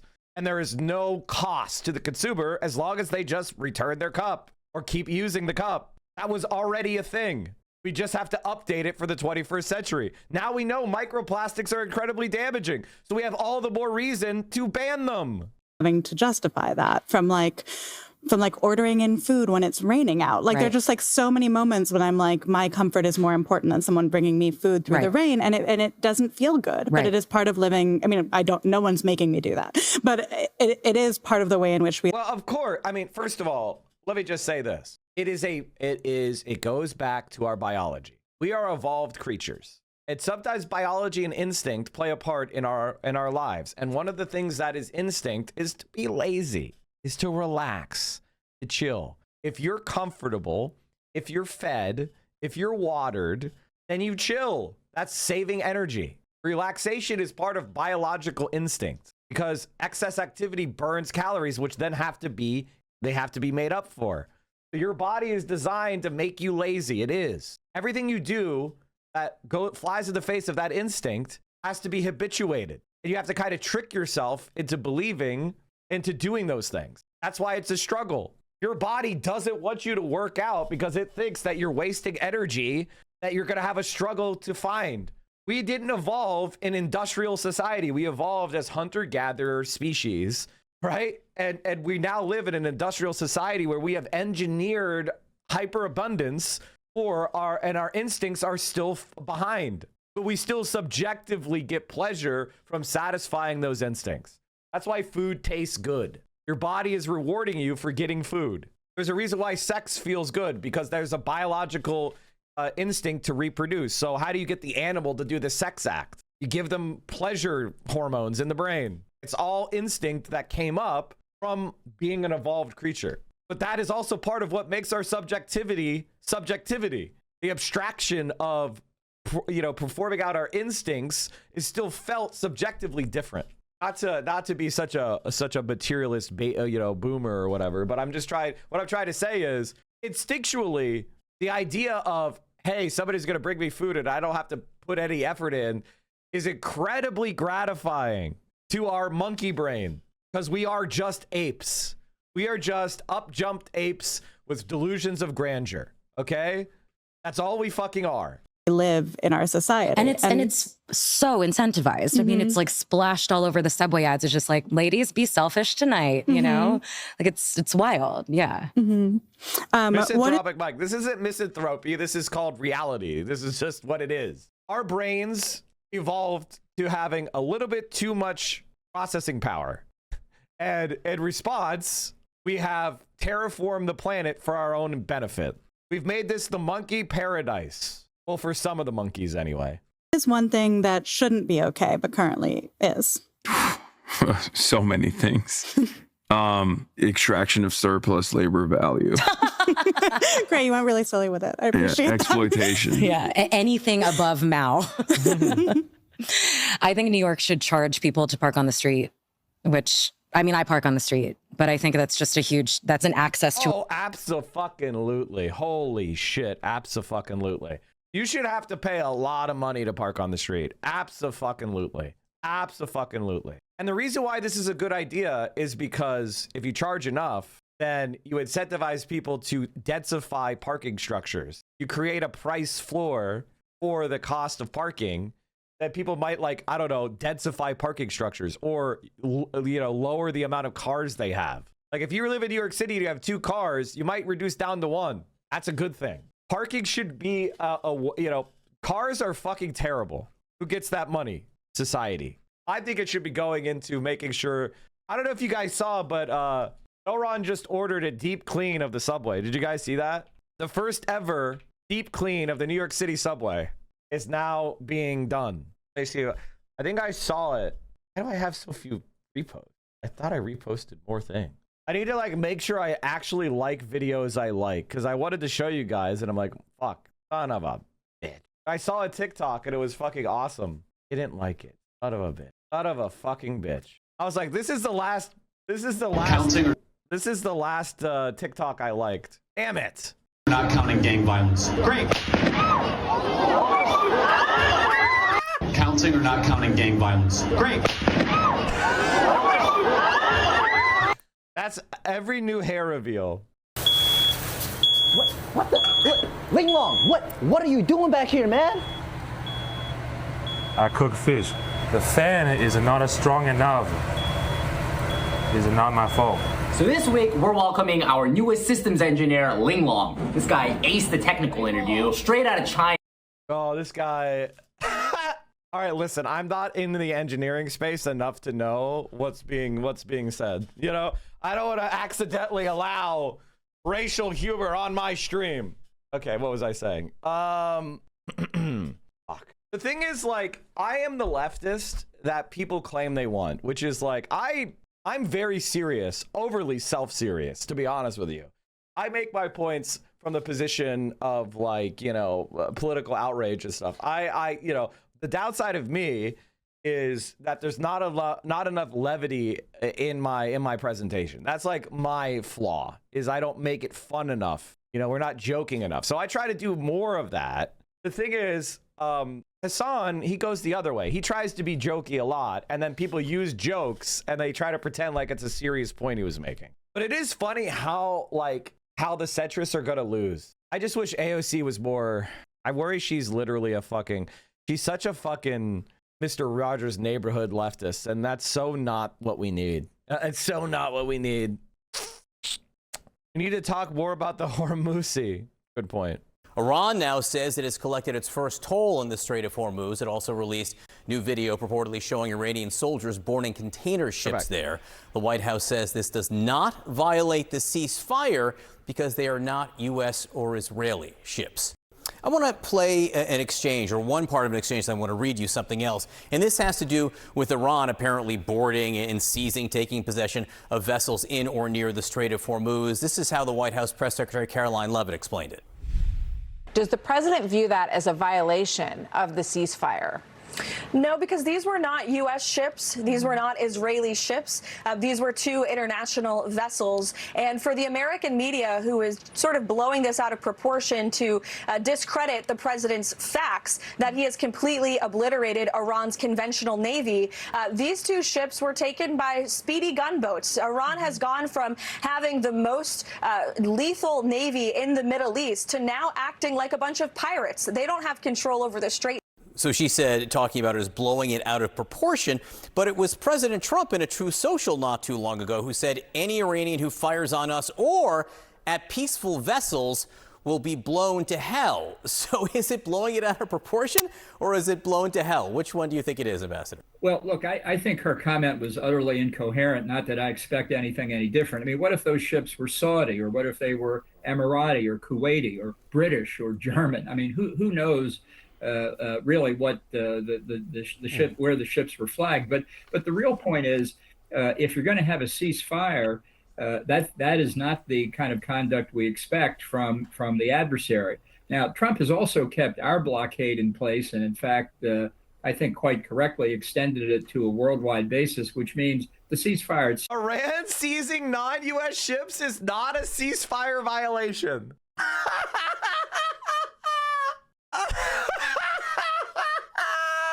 Why are they talking to John Bolton? Why are they talking to John Bolton? It doesn't even make sense. Like, he's not part of the Democratic Party. He doesn't have any connections to the White House whatsoever.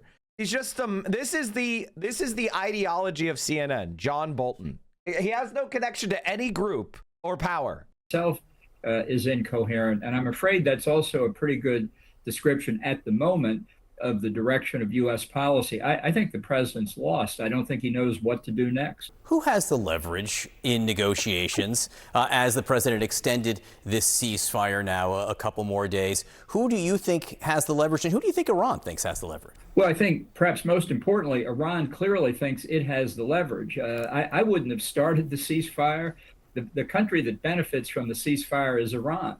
They have been getting pounded, and now they've had 2 to 3 weeks of relief from it, and the prospect of more in store if negotiations get started. The leverage comes because of U.S. and Israeli military force, and stopping the application of that force has really given the Iranians a chance to try and make something out of a very bad situation for them. You mentioned the U.S. blockade of Iranian ports and the seizure of Iranian vessels and vessels that have been at ports all around the world.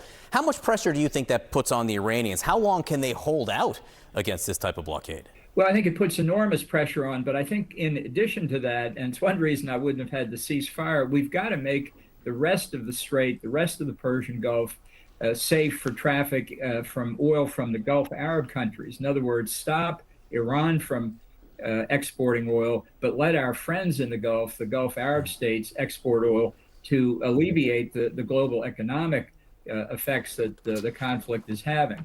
I think if we try to get out of this without having demonstrated military dominance over the Strait of Hormuz, the Iranian regime is going to use this like a light switch. They're going to turn the Strait of Hormuz off and on when it suits them. And if we weren't willing to use military force to open the strait now, when are we ever going to be willing to use it?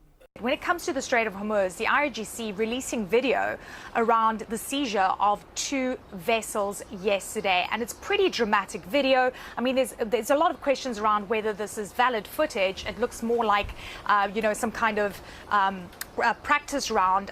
Some naval experts telling us that this might not actually be the seizure, but it gives you an idea of how they're doing it because it's asymmetrical. You've got these speedboats that are going up towards these vessels. There was just a debate between Third Way and a socialist about Hassan Piker on the radio in New York City. You guys want to listen to it? This is so fucking stupid. I don't give it. I mean, obviously the Iran war, what's going on with the stock market? Okay, it's pretty flat. How's oil doing? Okay, oil's up another 150. Brent's up to $104 a barrel. Oil prices rise with Hormuz shipping still disrupted. Wow, what a surprise, guys! U.S.-Iran war evolves into naval standoff over Strait of Hormuz after both countries seize ships. Wow, guys! Well, would you look at that? And so last Friday, I said what the Iranians tweeted was the dumbest shit that they ever could have tweeted because it gave the Americans and Israelis more time to attack because they gave Donald Trump the feeling that he could get away with it because he wasn't seeing stock markets go down, right? And that's exactly what happened. But now we are right back to where we were, except they gave Trump another fucking 10% more on the stock market to play with. One of the things about commenting about politics and like current events and news is like one of the things you need to learn is there is no group of very intelligent experts somewhere in some room. That's the thing you have to understand is that no, it's dumbass Donald Trump making the decisions. There is no secret room of really intelligent people that are like making sure things work. No, it is literally Donald Trump. The only room where there's a bunch of intelligent people is in China. Okay. And that's because their entire system is designed around meritocracy. There is no intelligence. That's why they're kicking our ass, by the way. Or at least as long as Xi Jinping is in power. Who knows what corrupt dipshit might. That's the one problem with the Chinese system is we don't know how fragile it truly is. Because they've had pretty effective leadership in charge of China since the revolution. So we don't know, like the major concern I have about China is like fragility. Like fragility is the main crisis, right? Is Xi too strong of a leader, right? Secession is always a crisis. Well, exactly. That's where democracy is useful, right? Because you don't want to depend upon secession is always a crisis, right? And sometimes and the thing is, our empire got in the hands of somebody like Donald Trump. So obviously voting in an electoral college system didn't work. All right, let's listen to this. Let's at least listen to part of this.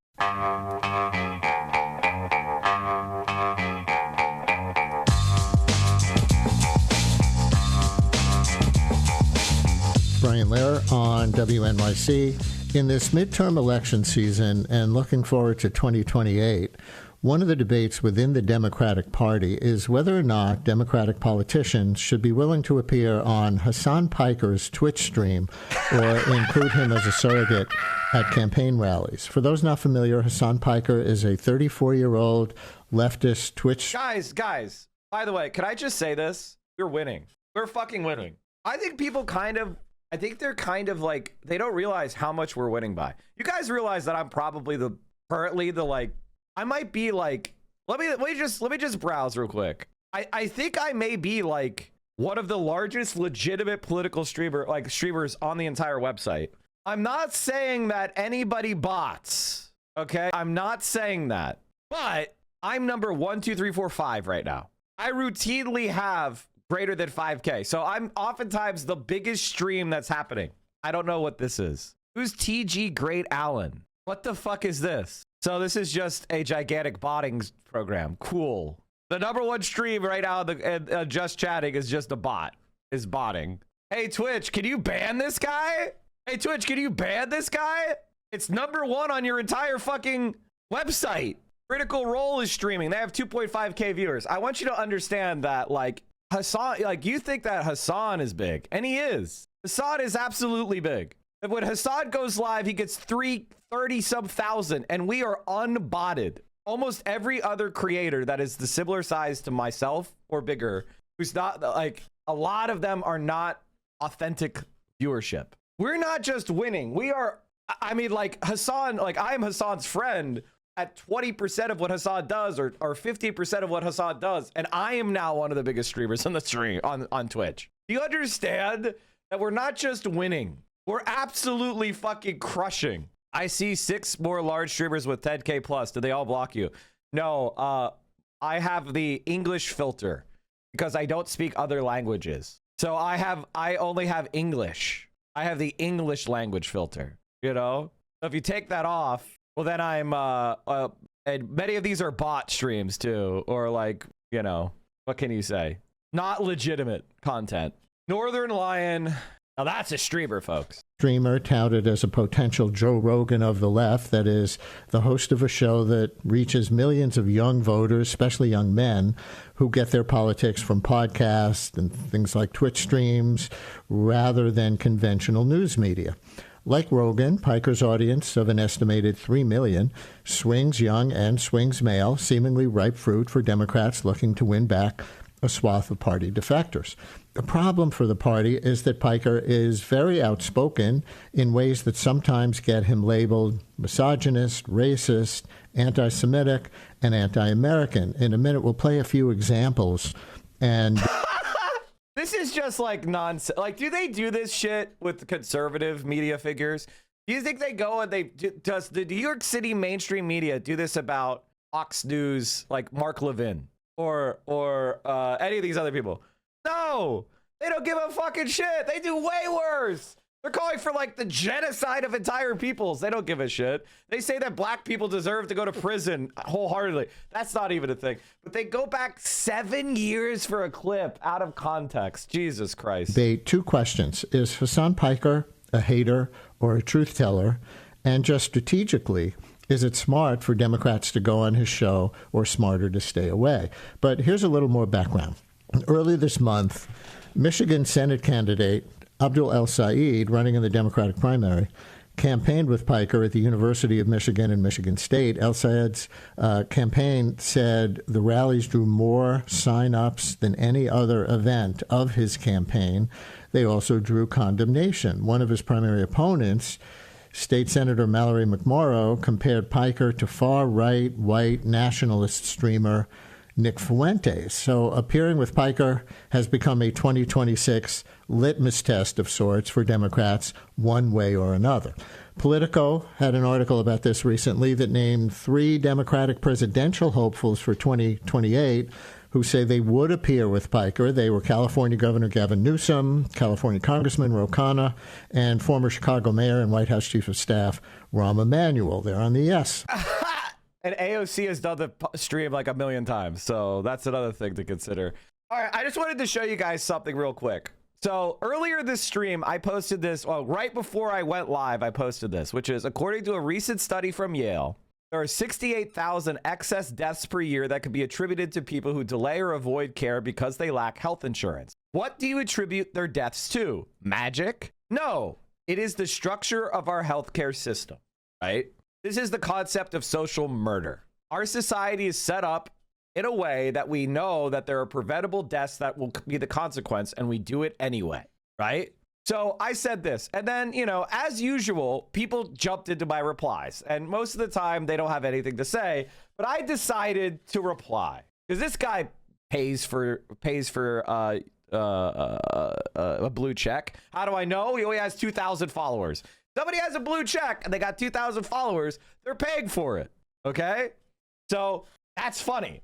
That's funny to me. So anyway, he says, is Brian Thompson to blame for the structure of our healthcare system? He's just tried to work efficiently in the system as designed. Okay, first of all, yes, of course he is. He's a CEO. So he oversees things like the government relations and lobbying. That's like one of the primary things the CEO does, is try to affect public policy.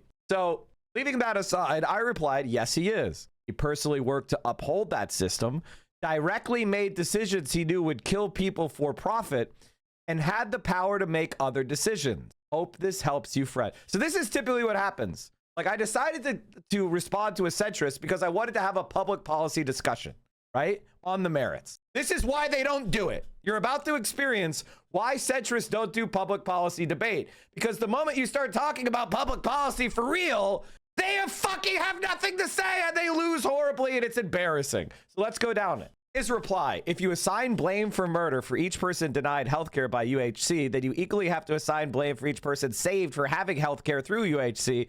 And I'm not sure the till there is negative. So his argument is, yes, you're right, Mike. The guy did make decisions that would kill people for profit, and he had the power to make other decisions, and he nonetheless made those decisions.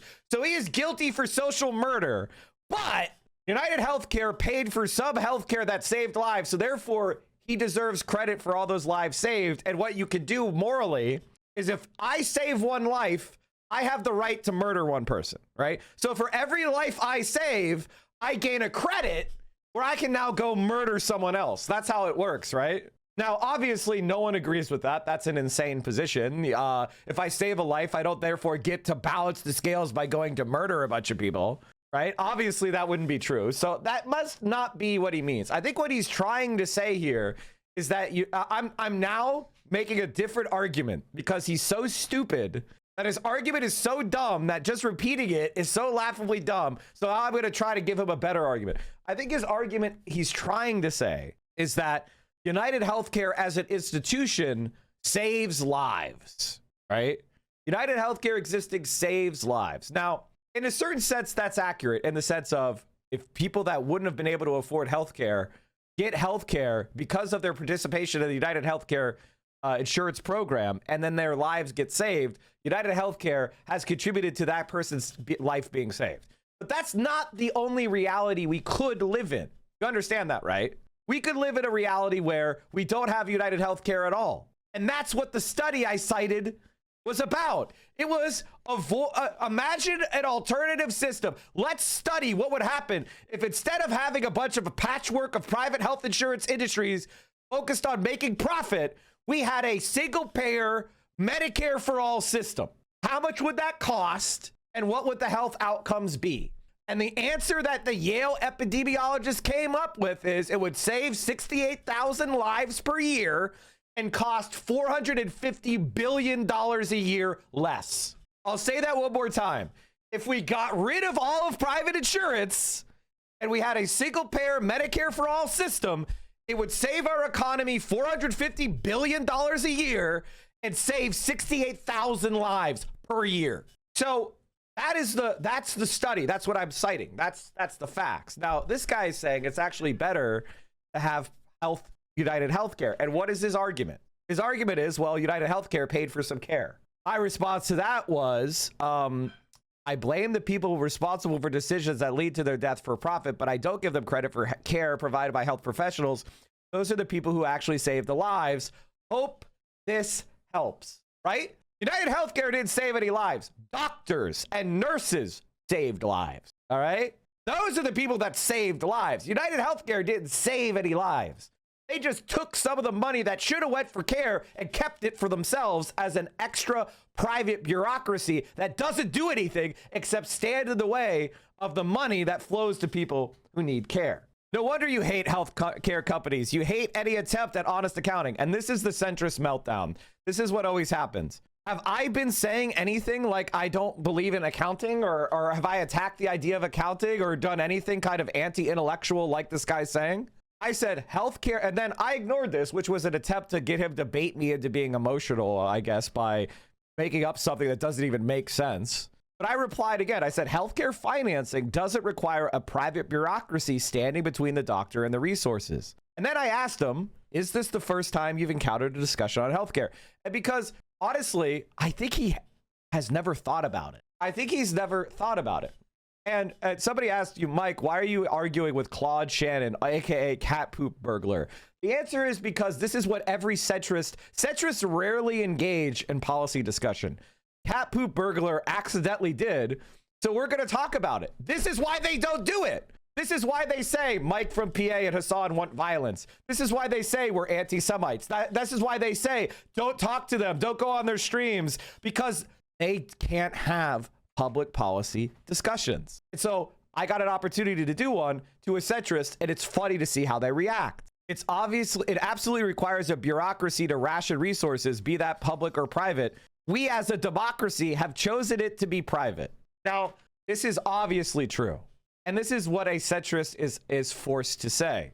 And I'm saying, that, yes, exactly. We are in a democracy, and I'm advocating for a policy that would, and I said, that wastes hundreds of billions of dollars a year and kills tens of thousands of people a year. That's the point. It's an evil and ineffective policy. And seen, right? Like, that is why centrists don't do policy debate. That's why they do stuff like this. I'm going to show you, this is what centrists do. And I'm going to explain it using contrapoints. Mm-hmm. So I think we're arguing about, like, you know, the topic of abolishing capitalism. Is this a serenity problem? Is it a courage problem? Is it a wisdom problem? I think a lot of my critics on the left think it's a courage problem, right? They think that I am a sort of like cowardly sellout lib shit or whatever. Whereas I think that they have a wisdom problem in that they are trying to, or a serenity problem, I'm not sure which. Like, they're trying to change a thing that's not going to change. Like, not realistically in any kind of like short or middle time frame. So I think we're arguing about, like, you know. Now, I said the affectation of I agree with you, but it's just too hard is always a lie. They can't make the arguments on the merits, so they move the conversation to one of opinion on political plausibility, which can never be proven or disproved definitively. That stops the policy talk dead, right? That's the point of this, which is like, oh, I think you guys are wrong in your ability to, like, attack capitalism. Now, what does that even mean? What the fuck is she even talking about? She's not addressing an actual argument from an actual person about a specific thing. It is this kind of like frou-frou, very pixel dust bullshit about whether capitalism is something that we should be trying to overturn or not. Talk about a very specific thing, you fucking sack of shit. You're so worthless. And in fact, what she's really doing is defending the Democratic Party as it is today. I don't know if you guys know this, but myself or Xi Jinping or Hassan Piker or Bernie Sanders or AOC, we're not arguing for magic, okay? We are literally arguing for do this thing and it will make our world better. And the root cause of why we're not currently doing that good thing is because of capitalism. And that is the larger contradiction that's making us do all sorts of bad things. Why are we destroying our planet with climate change? The answer is profit motivation and capitalism and concentrations of bourgeois power. We need to save our planet, which means we have to contain that. And here are the concrete engineering steps we could take to alleviate the problem of climate change.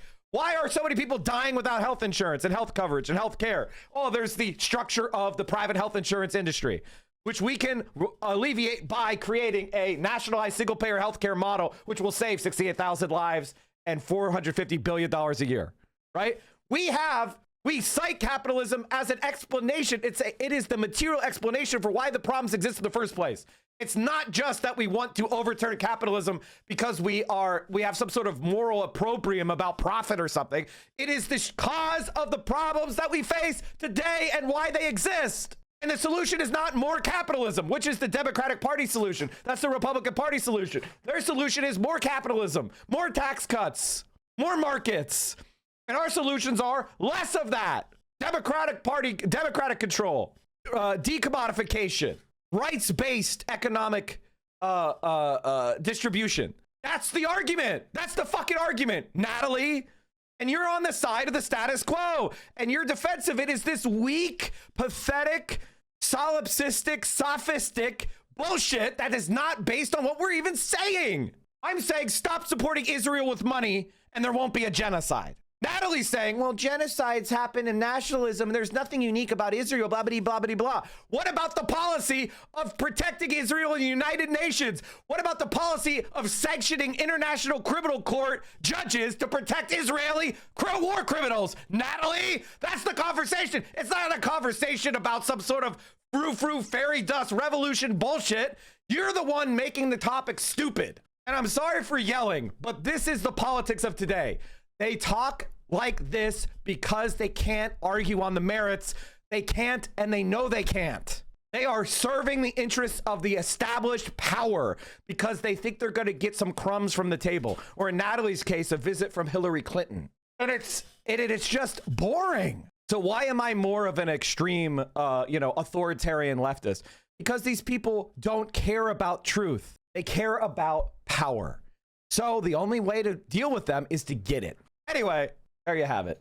Let's get into the debate about Hassan Piker on New York City radio. I would appear with Hassan Piker side of that. One likely Democratic presidential candidate who Politico included in the no column is New Jersey Senator Cory Booker.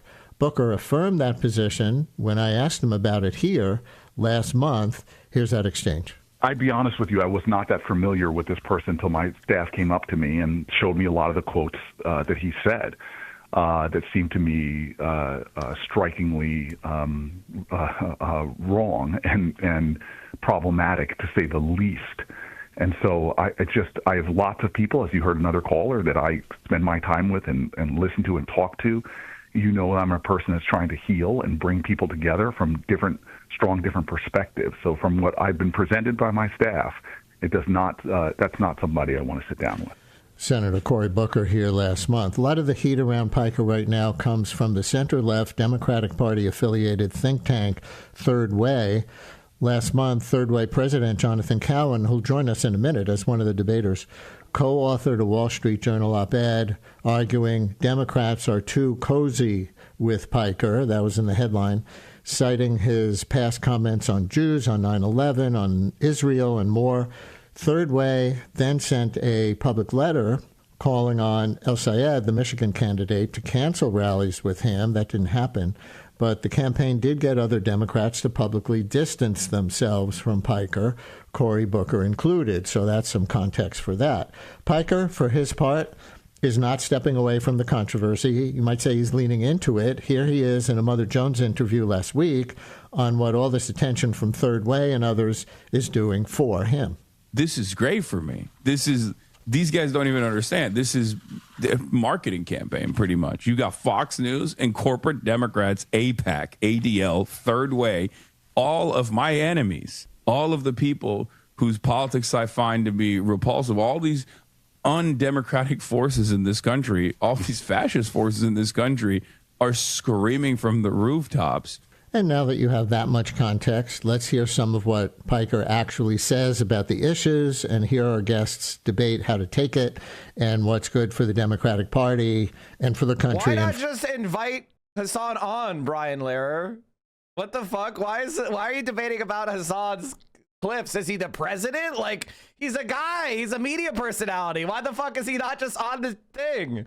What the fuck? Like, legitimately, guys, I don't even know how to explain this. They're treating Hassan like a presidential candidate, like a front runner presidential candidate, not like a second tier, like a front runner. This is like what Obama was getting after he won Iowa. For the world. Joining me are Jonathan Cowan, co-founder and president of that center-left think tank and advocacy group Third Way, and Daniel Denver, journalist, host of the Jacobin podcast The Dig, and author of the book All American Nativism. His piece in The Nation that responds to Third Way and the Hassan Piker question generally is called Hassan Piker Threatens the Establishment. That's why they want to destroy him. Jonathan, Dan, thanks for engaging. Welcome to WNYC. Thanks for having me. Let's jump in with one of the Hassan Piker clips that often gets referenced in these discussions, this exchange from 2019 when he was a guest on Joe Rogan's podcast, along with Republican Congressman Dan Crenshaw. The controversial part comes right at the top when Piker says America deserved 9/11. His context is what the U.S. had done in other countries. This is so insane. America deserved 9/11, dude. F it. I'm saying it. We're there to partner with them. We're not there doing our own thing. We're there partnering and training in a video and game. equipping and enhancing their capabilities. So that's part of what we're doing. And the other part is just knowledge. We want to know what's happening. Like, we totally brought it on ourselves, dude. Holy shit. We did. We did in a video game. So that was in 2019. I might have gotten the context. Honest to God, that's still not the context. That's not the context. The context is also what he was reacting to. Why did he say it? He was reacting to something that Dan Crenshaw said. That's not even the context. It did start from America deserved 9/11. It started from Dan Crenshaw saying a bunch of shit about America's, forces in Afghanistan. Does anybody have the actual context for me? Can someone give me the actual context? Not just the point where he says America deserved 9/11.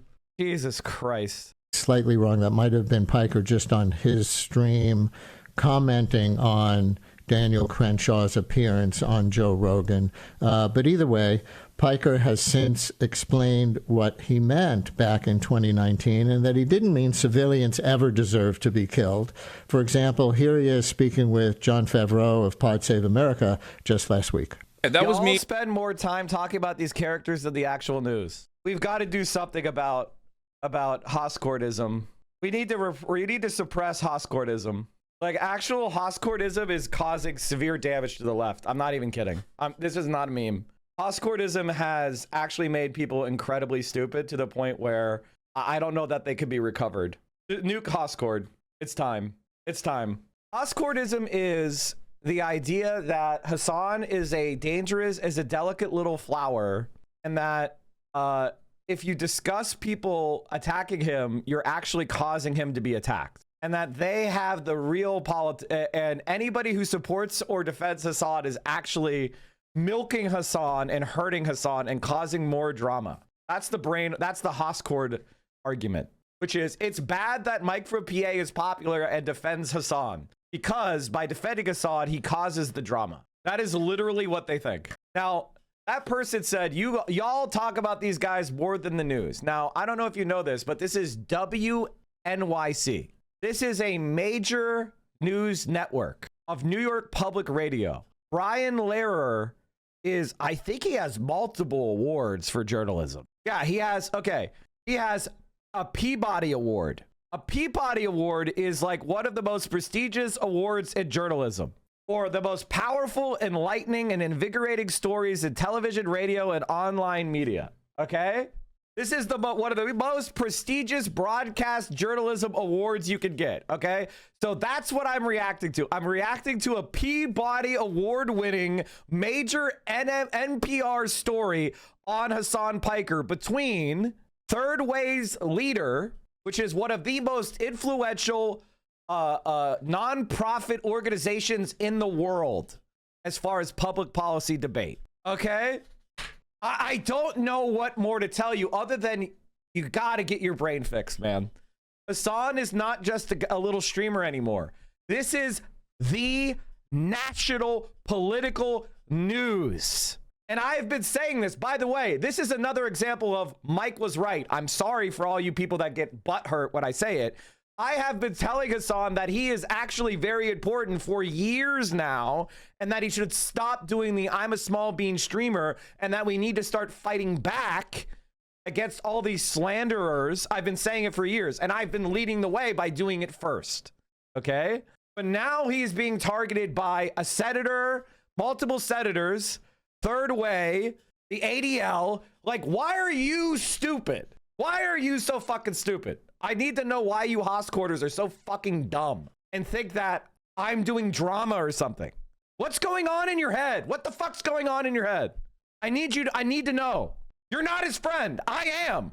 What is going on in your head? I need to fucking know. Responding to Daniel Crenshaw, ironically enough, on the Joe Rogan Experience, where he was making this ridiculous argument that, like, we have to go out and fight these people all the time because they hate us because they ain't us. And I was like, that's insane. That's not the reason. Like, And this was actually echoed by Robert Kagan, one of the godfathers of neoconservatism, just last week, where he came out and was like, yeah, actually, we have been messing around in the Middle East for, upwards of 60 years. And that's precisely the reason why 9/11 happened. And that's precisely the reason why these guys say death to America and Iran, for example. So, that was exactly the same sentiment that I've addressed a million times over. But of course, in this moment, it was a heated response, an impassioned response, and people will consistently use that against me over and over again. Some people hear that and they think I understand exactly what's going on here. Some people hear that and go, "How heinous! Oh, my stars and garters! I am clutching my pearls. I don't even want to learn what this is about. I don't want to understand what he's saying. His name is Hassan. He must be Al Qaeda." I mean, and that's fine. Hassan Piker last week. Here's one more from Piker last week on YouTube on the notion that he is anti-American, in which he... You're right, Mike. I thought it was a fad, but this is an issue of moral clarity. Despite how mean he is to some of his chatters, he's actually a good litmus. No, of course. And not only that, one of the things that really bothers me about this is our guy. This is our guy. And you guys want me to leave him to fucking... First of all, I think you're trying to sabotage me, right? You're trying to sabotage me in the sense of you don't want me to grow from my association with my friend, right? And maybe you don't like my personality, or I'm not hot enough for you, or whatever the fuck, right? So you don't want me and my friend, and we've been friends for 7 years now, and we've been working and supporting each other for 7 years, oftentimes daily. So you're trying to sabotage me in favor of what? Gremlo? Like, what are we doing here? What the fuck are we doing here? Trying to make people feel uncomfortable for being a Hassan fan and a Mike fan?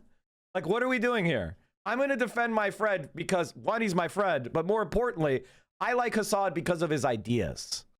Might be heard to say, yes, he considers America to be bad in that clip. He starts by stating what people say to him. You're just saying that because you hate America. You just hate America. You say America bad, you don't ever explain why, even though I do, right? And they never factor in or consider that I want America to be good. That's my advocacy. I want America to be good to its own people, and I want America to be good to other countries. And one more in this set at Yale just last week on the fall of the Soviet Union at the end of the Cold War being horrible for the world because it enhanced U.S. power. The fall of the USSR was one of the greatest catastrophes of the 20th century. Just wait, listen, maybe you'll agree. Not only was there incalculable harm done to every single country under its banner, child prostitution, skyrocketing suicide rates, life expectancy plummeting, but America was no longer contested around the globe. And it is precisely because of the end to that multipolarity that we saw accelerated neoliberalism that is devastating every Western nation right now. Unlimited and unchecked greed. So, with those clips as context... Yeah, I'm fucking based. And not only that, pretty uncontroversial, to be honest with you. The fall of the Soviet Union has led to market-based retrenchment. And just so you know, the Soviet Union did not fall because of an economic collapse. That's actually not true. The Soviet Union had economic stagnation, and that is true. But the European Union has had economic stagnation since 2008. Does that mean capitalism is debunked? The fastest growing economy since 1949 is the People's Republic of China. And that included a 6% per year GDP growth under Mao. So that's not just because of reform and opening up. Although reform and opening up did allow faster growth. Why did it allow faster growth? Partially because of the market-based reforms, but also because China was allowed to interact with the world economy and the world financial system. It was able to trade.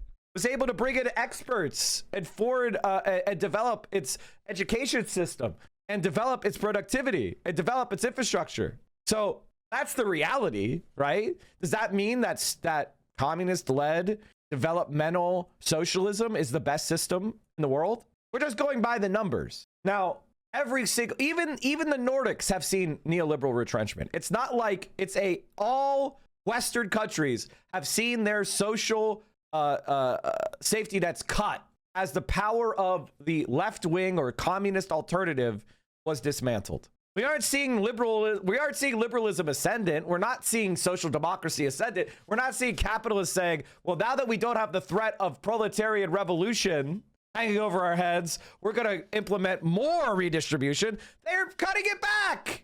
As capitalists feel more comfortable, they give the peasants less. Jonathan, is any of that a reason, in your opinion, at Third Way, for Democratic presidential hopefuls and others in the party to not appear with Hassan Piker? Yes. So look, Brian, here's our bottom line. Hassan Piker is entitled to whatever views he wants to hold, however heinous, offensive, disgusting, anti-American, bigoted, misogynist, etc. And it's quite well established that he said plenty of things that qualify him just as I described. The question for Democrats is not whether Hassan Piker should have a show, or even if they feel like going on his show and denouncing him. The question is, should Democrats across the board, including people who might run for president, House, Senate, etc. It's so funny to talk about misogyny when the top donor for the Democratic Party was Harvey Weinstein for like a decade, and Bill Clinton was the president. You know what I mean? It's like, who are we kidding? Should they elevate Piker? Is that either morally or politically the smart and right thing to do?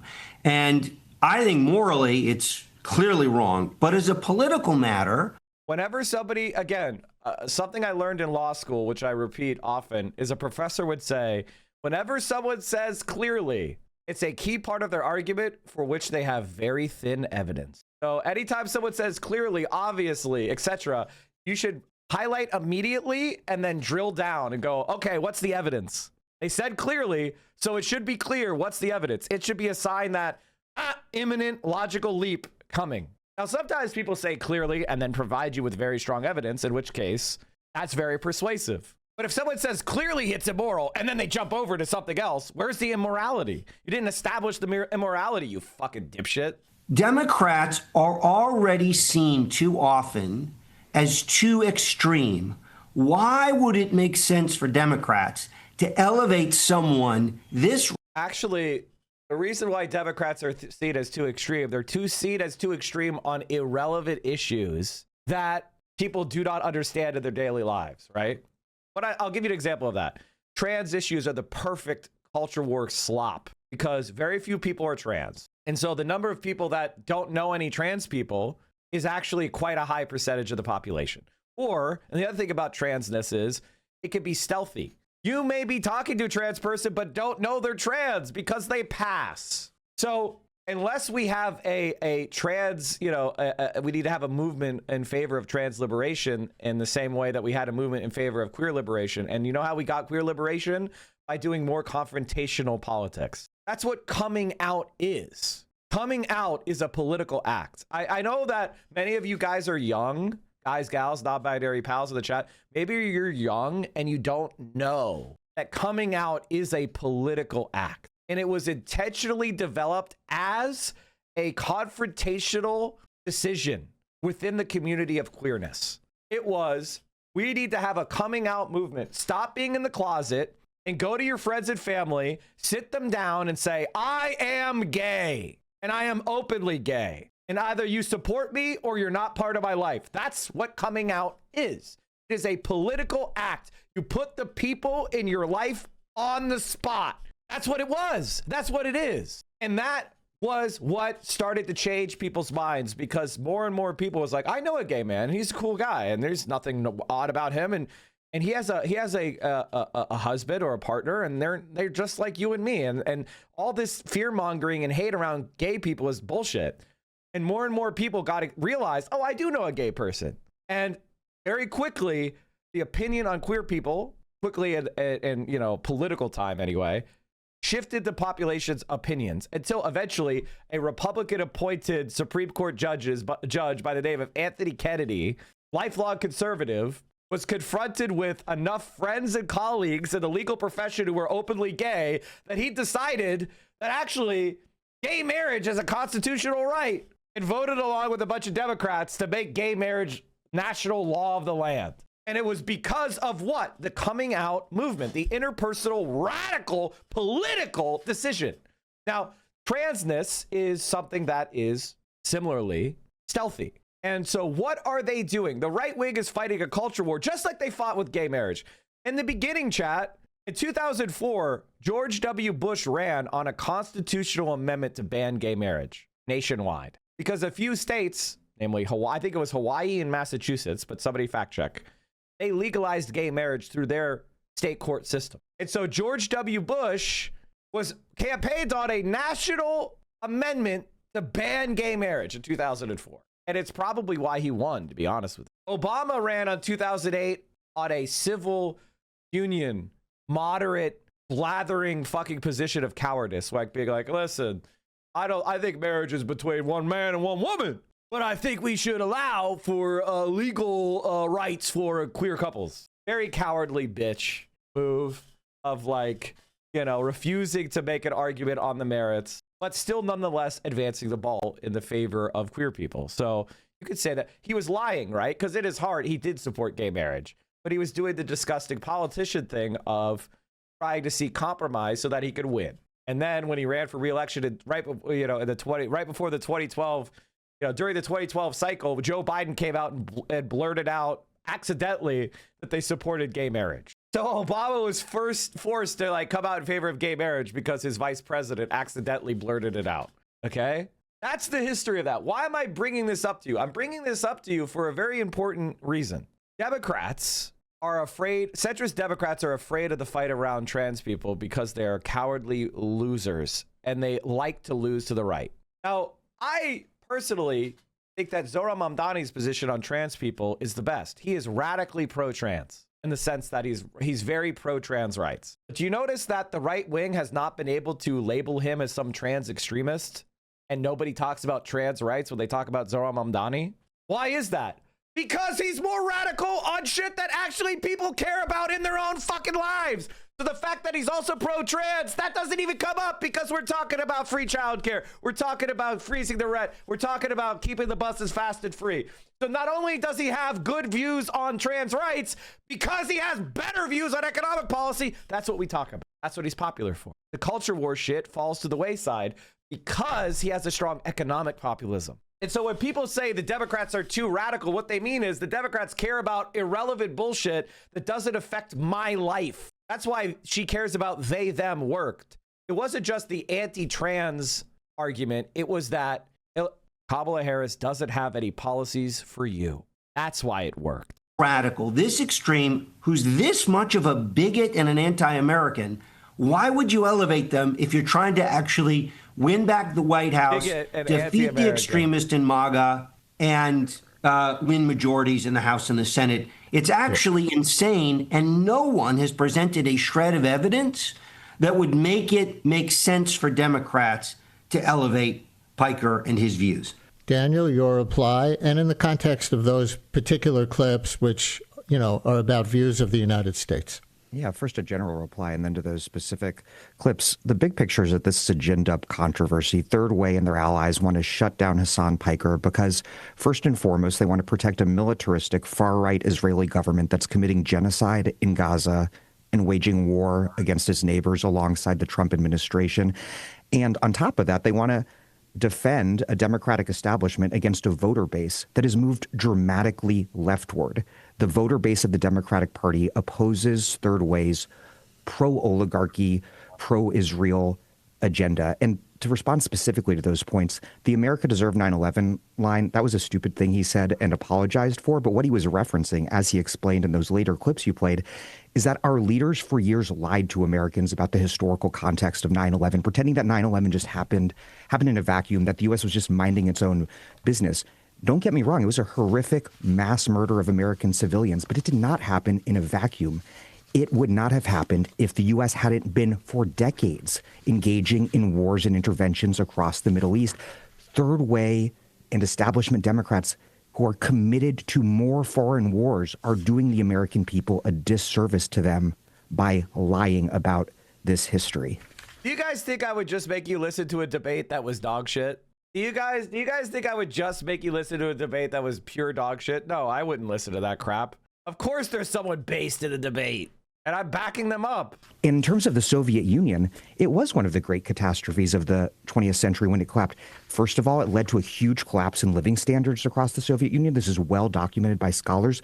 A huge drop in life expectancy, the rise of a criminal oligarchy that looted the country, the very kind of crony capitalist order imposed by the West that's played such a key role in making Vladimir Putin the dictator that he is today. And in terms of the lack of a counterbalance to U.S. power across the world, I mean, that's just common sense.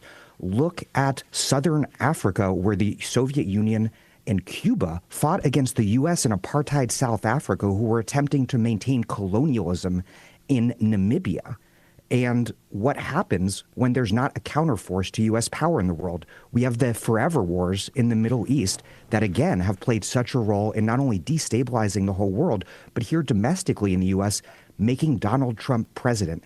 Donald Trump, the MAGA authoritarian fascist project, is an enormous danger to everyone in this country and everyone in the world. And Hassan is a rare progressive in an online space where young men are being converted to fascism by people like Andrew Tate and Nick Fuentes. He is on the front line of fighting fascism. And so when people like Third Way try to gin up fake controversies and make people like Hassan Piker toxic, it's backfiring. All it's doing is raising his profile, raising the profile of candidates like Abdullah Sayed. But the problem, because it's good for the left, actually, these attacks, the problem with what he's doing is that he's giving cover to the rise of actual anti-Semitic fascists on the far right, like Nick Fuentes. And that's going to be Third Way's true legacy here. I'll let you go around one more time on that first set of clips, and then I'm going to play another set that goes specifically to the charge of anti-Semitism. But Jonathan, you want to reply to anything Daniel was just saying? Yes, absolutely. Thank you, Brian. So Daniel is wrong about literally every single point. First, let's get his facts, correct his facts. Third Way was opposed to the Iraq War, and we've been vociferously and publicly opposed to this war. So I would just say to all your listeners, take everything Daniel's saying with a pretty big grain of salt, because he opened up this session refusing to actually tell the truth about Third Way. Secondly, it is an embarrassment for not just Daniel, but the entire left that they're defending this anti-American bigot, someone who's talking. By the way, he's lying. Third Way was like, no, we should do the invasion of Iraq, but we should use it with the UN mandate. He's lying, of course. Of course he's lying. Like, Third Way conference ends with argument over Iraq. Tony Blair's Progressive Governance Conference ended in disagreement yesterday when heads of government altered plans to give the international community wider rights to intervene in failed states to protect citizens from catastrophe. So this is like, Tony Blair, by the way, is the ideal Third Way politician. I want to actually find Third Way from 2006. Like, if someone could find that Third Way position, Third Way organization, position on Iraq war. In 2005, it became clear that the U.S. Army was being stretched to its breaking point. The incessant demands of too punishing ground wars were taking their toll, and our troops and their families were paying the price. With too few troops to send into battle, the Army couldn't rotate soldiers through proper rest and training cycles. That meant they weren't spending enough time recharging at home or training for wars, ever-changing demands before going back into war zone. So obviously, Third Way brought the troops home, right? They advocated for withdrawing from Iraq. Oh, no, actually, they argued in favor of expanding the Army by 100,000 troops.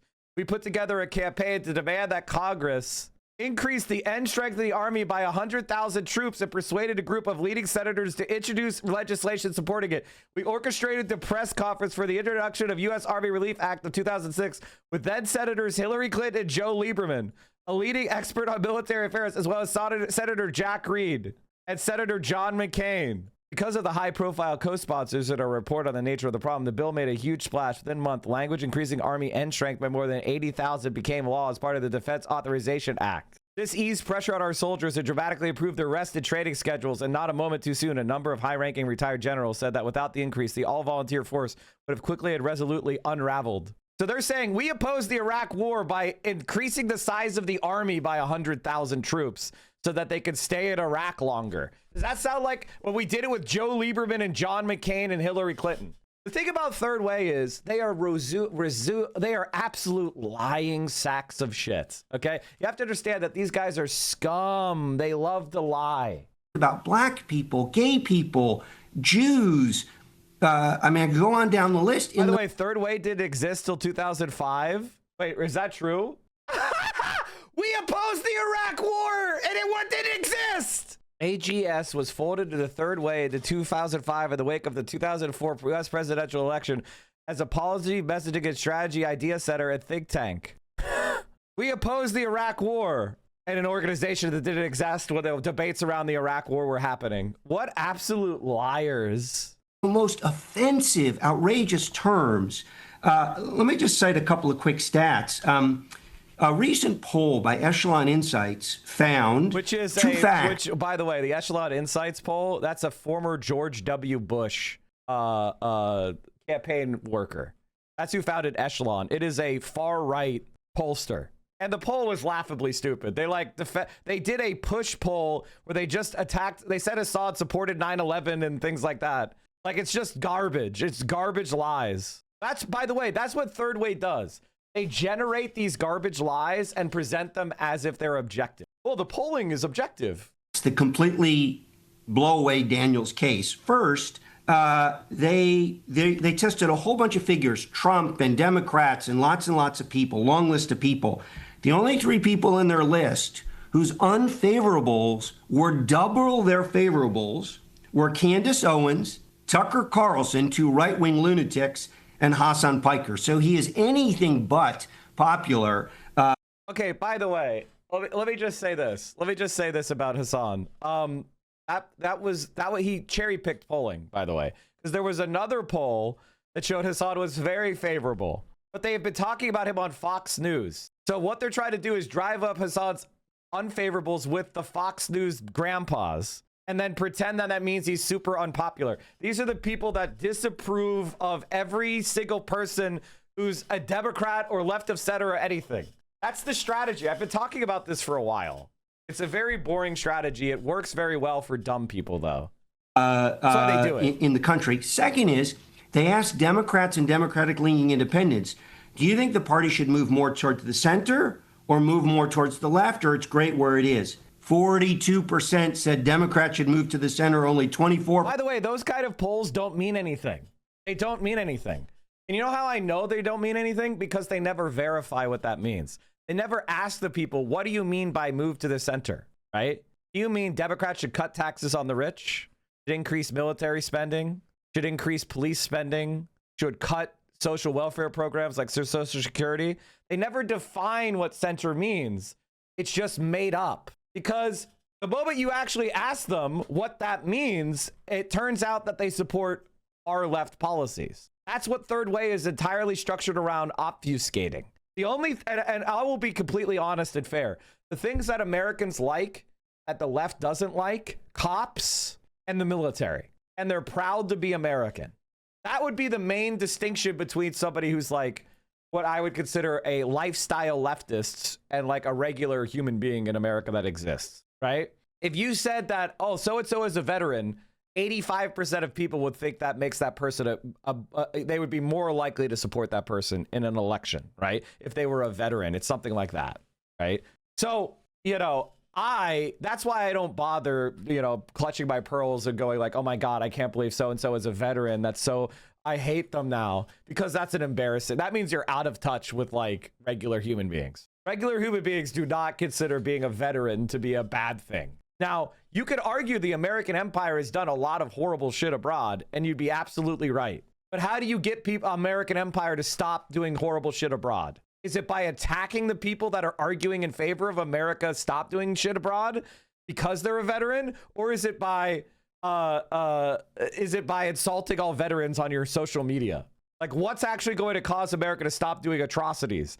It's by the left gaining power and ordering the atrocities to stop. I mean, this is a very straightforward point. Percent held Daniel's view that it should move more to the left. And if they'd said to him, do you think they should move to the radical left, that percentage would have been even less. By the way, because radical is a scare word, people don't know what it means. I wish if I were as big as Hassan, I would set up an organization for polling, and I would just be putting out a whole bunch of left-wing polls.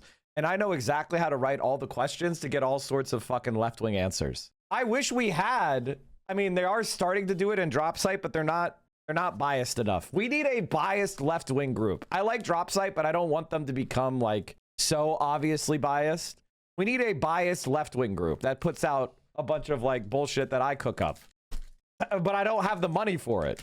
And I don't, you know, I don't even own my own home. I'm not going to give every dollar I have saving for a down payment on a home to go to a fucking agency that other people are going to steal. You know what I mean? Like, like, give me a fucking right. Give me a fucking break. All right. It is strategically obvious that if Democrats want to... that's kind of like ass I caught. I wish. But, you know, I wish these people would actually, you know, do real shit. ...win over the middle of the country, they cannot elevate figures like Hassan Piker, who are so radical and so extreme that they will drive away all of the voters we need to beat MAGA and Trump. Daniel, your reply. The DNC found in a still secret autopsy of the 2024 election that was reported by Axios that Kamala Harris and Joe Biden's support for Israel's genocide in Gaza played a substantial role in her losing the election. 63% of Americans now say there was no reason to go to war in Iran. A majority of Americans' sympathies, according to a Gallup 2026 poll from earlier this year, February, they sympathize with Palestine over the Palestinians over Israeli. Amongst Democrats, that's 65% that sympathize with Palestinians over Israelis compared to 17% that sympathize more with Israelis. This is not about some abstract call that Democrats should go out there and say, hi, I'm left wing now. It's a call to embrace causes and issues that are popular among Democratic voters. This is support for an end to these forever wars. 84% of Americans say the rich have too much political power. That's 96% of Democrats. These are the sorts of positions that the left is arguing Democrats should take. Those are the sorts of positions that Hassan is popularizing on his stream. And these are the sorts of positions that will allow Democrats to not only beat the MAGA fascist authoritarian threat, but actually address its root causes, which is decades of bipartisan disaster created by establishment Democrats alongside Republicans. Establishment Democrats that whatever Third Way's official positions on these matters are, have gotten us into forever wars, have put us in a situation where we have an oligarchy running this country, presiding over historic wealth and inequality, an oligarchy whose political expression is now MAGA authoritarianism. And that is exactly what Third Way is arguing for. And it's dangerous because we are living in a very dangerous moment right now as a result of it. Let's go next to the specific charge that Democratic politicians should shun. I was looking at Third Way founders, one of them, Matt Bennett. I think it's literally Matt Bennett they're talking to. It was communication director for Wesley Clark. Bro, go back. Okay, hold on. These matters have gotten us into forever wars, have put us in a situation where we have an oligarchy running this country, presiding over historic wealth and inequality, an oligarchy whose political expression is now MAGA authoritarianism. And that is exactly what Third Way is arguing for. And it's dangerous because we are living in a very dangerous moment right now. Okay, hold on. Let's watch the Hassan clip. So America deserved 9/11. Fuck it. Israelis. This is not about some abstract call that Democrats should go out there and say, hi, I'm left wing now. It's a call to embrace causes and issues that are popular among Democratic voters. This is support for an end to... Hold on, let me back it up more. Okay. Daniel, but the entire left, that they're defending this anti-American bigot, someone who's talked about black people, gay people, Jews. I mean, I could go on down the list in the most offensive, outrageous terms. Let me just cite a couple of quick stats. A recent poll by Echelon Insights found two facts that completely blow away Daniel's case. First, they 32%. Right. It is strategically obvious that if Democrats want... By the way, this is the whole point of Third Way. The whole point of Third Way is to manufacture polling numbers that, you know, because a lot of people, especially midwit, and maybe even intelligent people, the whole purpose of Third Way is to manufacture fake data to objectify their subjective opinion, right? So, or give the appearance of objectivity, right? That's all they do. And by the way, they know that. They flood the zone with bullshit they manufacture, and they manufacture it in a biased way. And they do that intentionally. That's their entire point. And then people stupidly and guilelessly accept their lies as facts because they don't have anything alternative. And in the if the alternative is nothing and the other alternative is bullshit, people will accept bullshit. The main problem that we have on the left is we don't actually engage in the discourse in the way that people are used to engaging in it. We need to have our own fake polls, like Third Way has their fucking fake polls. I know how to do it. Oh God, I'm not even gonna say thing. Never mind. I'm just gonna get triggered more. Chad only knew. If Chad only knew, Strat Politics is bad at this. I already yelled at them. They don't like me because I already yelled at them because they're bad at this. They were trying to do this thing where they were like attacking people for Luigi Mangione. They released like one of their first polls was like, you shouldn't say Luigi Mangione is based. People don't like Luigi Mangione. And I was like, what the fuck are you guys doing? This poll is fucking useless. So so they don't like me because I immediately called that out as dumb as fuck. So I'm slowly building myself back up with, like, here's the thing with Groundwork and SMC. I agree with a lot of their positions as far as we need to be engaged in electoral politics. But as far as their actual politics, I'm not there. They're way too right-wing for me. They're right about, hey, we should back people running for office and things like that. They're wrong about their politics. And they're way too conservative as far as like what they want to do electorally. So I support them in the sense that they are saying we should run for office, you know, but as far as like politically, it's way too conservative for me. Realistically, how much money would I need? That's a good question. See, I don't know. I mean, like buying a single poll costs like tens of thousands of dollars, but building our own polling group, you know what I mean? Like if we hire a pollster, if we develop our own, like, you know, relationships with vendors like phone, you know, call centers and things like that, you know, it would be a lot cheaper. Once you build it and pay for itself, no. You can buy all that data. No, you can't. The data that I'm asking for doesn't exist. To win over the middle of the country, they cannot elevate figures like Hassan Piker, who are so radical and so extreme that they will drive away all of the voters we need to beat MAGA and Trump. Daniel, your reply. The DNC found in a still secret autopsy of the 2024 election that was reported by Axios that Kamala Harris and Joe Biden's support for Israel's genocide in Gaza played a substantial role in her losing the election. 63% of Americans now say there was no reason to go to war in Iran. A majority of Americans' sympathies, according to a Gallup 2026 poll from earlier this year, February, they sympathize with Palestine over the Palestinians over Israeli. Amongst Democrats, that's 65% that sympathize with Palestinians over Israelis compared to 17% that sympathize more with Israelis. This is not about some abstract call that Democrats should go out there and say, hi, I'm left wing now. It's a call to embrace causes and issues that are popular among Democratic voters. This is support for an end to these forever wars. 84% of Americans say the rich have too much political power. That's 96% of Democrats. These are the sorts of positions that the left is arguing Democrats should take. Those are the sorts of positions that Hassan is popularizing on his stream. And these are the sorts of positions that will allow Democrats to not only beat the MAGA fascist authoritarian threat, but actually address its root causes. And that's kind of why Third Way exists, though. The reason why Third Way exists is to obfuscate those facts and to trick politicians and elites to adopt pro-oligarchic positions. That's what they get paid for. They get paid by Republican donors to mind fuck the Democratic Party into being more right-wing. That's the entire point of Third Way. That's what Matt Bennett gets paid for. Is decades of bipartisan disaster created by establishment Democrats alongside Republicans. Establishment Democrats that whatever Third Way's official positions on these matters are, have gotten us into forever wars, have put us in a situation. By the way, you know, David, like, he got lied to. First of all, Third Way was founded in 2005. It did not oppose the Iraq War.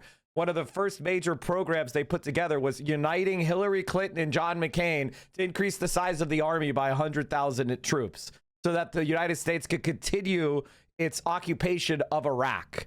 Okay, so there's the idea that third way to oppose the Iraq war is stupid. It's a lie. And Michael Bennett, who's one of the co-founders and I believe is the one on the debate right now, he was a communications director for a politician that was in favor of the war. So he's lying the entire time. He's a fucking liar. Oh, this is Jonathan Cohen. Oh, okay. Sorry. Where we have an oligarchy running this country, presiding over historic wealth and inequality, an oligarchy whose political expression is now MAGA authoritarianism. And that is exactly what Third Way is arguing for. And it's dangerous because we are living in a very dangerous moment right now as a result of it. Let's go next to the specific charge that Democratic politicians should shun Hassan Piker. And just for a little more context, for those of you just joining us, as I mentioned, Cohen was the senior advisor to Andrew Cuomo when he was hired as the Secretary for Housing and Urban Development during the Clinton administration. So he's literally a Cuomo guy. At the top, presidential hopefuls who say they would appear with Hassan Piker include Gavin Newsom and Ro Khanna and Rahm Emanuel. On the no side is Cory Booker, for example.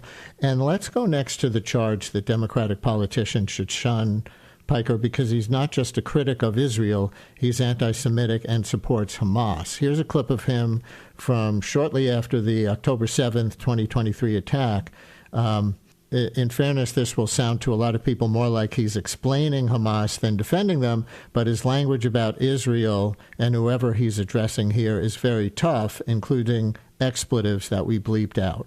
Do you think the Israeli state was just like peacefully coexisting, and then these guys came in with gliders out of nowhere? Don't say off, dude. They didn't deserve it, you idiot. My goal is solutions. Your goal is the continuation of violence. You want way more than 260 people dying. You want every single Palestinian to be executed ruthlessly in the streets so that you can build another theme park in Gaza. You baying pig. You bloodthirsty, violent pig dog. That was from shortly after October 7th. Another example is this from 2024, where he reacts to a newscast on an Israeli court ruling that ultra-Orthodox students must be drafted to the military. That report came out in June 2024. The ultra-Orthodox Jews leaving Israel, hilarious, okay? If they serve in the military and then they get their untrained inbred asses shipped into southern Lebanon, again, very funny. So calling the ultra-Orthodox inbred is what's gotten attention and criticism there. And one more in this set. This is a post on X that Piker... I think he did have a thing where he called someone inbred, and that's from hanging out with Felix too much. But he was talking about settlers attacking I thought the only time he used inbred to describe Israelis was when they were attacking the humanitarian supplies. But hang out with Felix too much. You can't hang out with Felix so much. He'll that's where you get got. That's where you get got. He calls every ultra-right group inbred. True, but I'm just saying they can get you. They get got there. Happened on January 9th of this year in response to a protest outside a Queens synagogue where protesters chanted, "Say it loud, say it clear, we support Hamas here." His post on X reads, quote, "As a lesser evil voter, I will once again repeat my harm reductionist credo. Hamas is 1,000 times better than the fascist settler colonial apartheid state. And the real harm happening here is that another illegal stolen land sale is taking place at another synagogue," unquote from... I mean, listen, as I've said before, can you imagine going into the Warsaw Ghetto and going like, this is a Polish nationalist right-wing resistance group. I'm not sure, I'm not sure I can defend them fighting the Nazis. That I don't agree with their politics. Or would you go, here's a gun, let's shoot some Nazis together, right? Like, this Polish nationalist resistance group is fighting the Nazis, but they have bad takes on immigration policy. Like, what? Or would you go, hey, we got some Nazis to kill? And so, like, that's how I kind of feel about the way that we talk about Palestinian resistance, which is like, I would not be a Hamas member if I were Palestinian. because I don't agree with their conservative politics on religion. But that doesn't erase the idea that Israel is genociding the entire people. And the people include LGBT queer Palestinians. It includes secular Palestinians. It includes socialist Palestinians. It includes liberal Palestinians. All the Palestinians are being exterminated, no matter what their politics are. So a resistance group fighting that is fighting on the side of a oppressed group. This is very stupid, Mike. So you wouldn't resist? You're just exposing yourself as not knowing that there were multiple different types of resistance groups in Palestine. Hamas is just one of them. The reason why you know Hamas is because that's the resistance group the mainstream media thinks that you would disagree with the most politically. So they only highlight that one. They don't highlight the resistance groups you would agree with because they're trying to do propaganda. Now, I am not falling into that propaganda by condemning Hamas for the exact reason I just said. They are a resistance group of a people against genocide, okay? But there are other resistance groups that are also resisting the genocide, that are closer to what I think politically. And all the resistance groups work together, but all the resistance groups are banned as terrorist groups. Isn't that odd? Notice that there isn't any resistance group that America says they're doing it the right way. Think about that. There is no legal resistance group in Palestine. Think about it that way. It's almost as if they've declared all resistance to Israel illegal. And the reason why Hamas is the largest and most powerful is because the Gulf states give them money, and Israel wanted them to be the resistance group that was the face of the Palestinian resistance group. Hamas got money from Qatar because that was the face of the Palestinian resistance the Israelis wanted, because that would keep Palestinians divided and prevent the establishment of a Palestinian state. Now, I'm not saying this to like criticize Palestinian resistance. I'm just describing historical facts. I'm sorry, everybody's so Schmittian.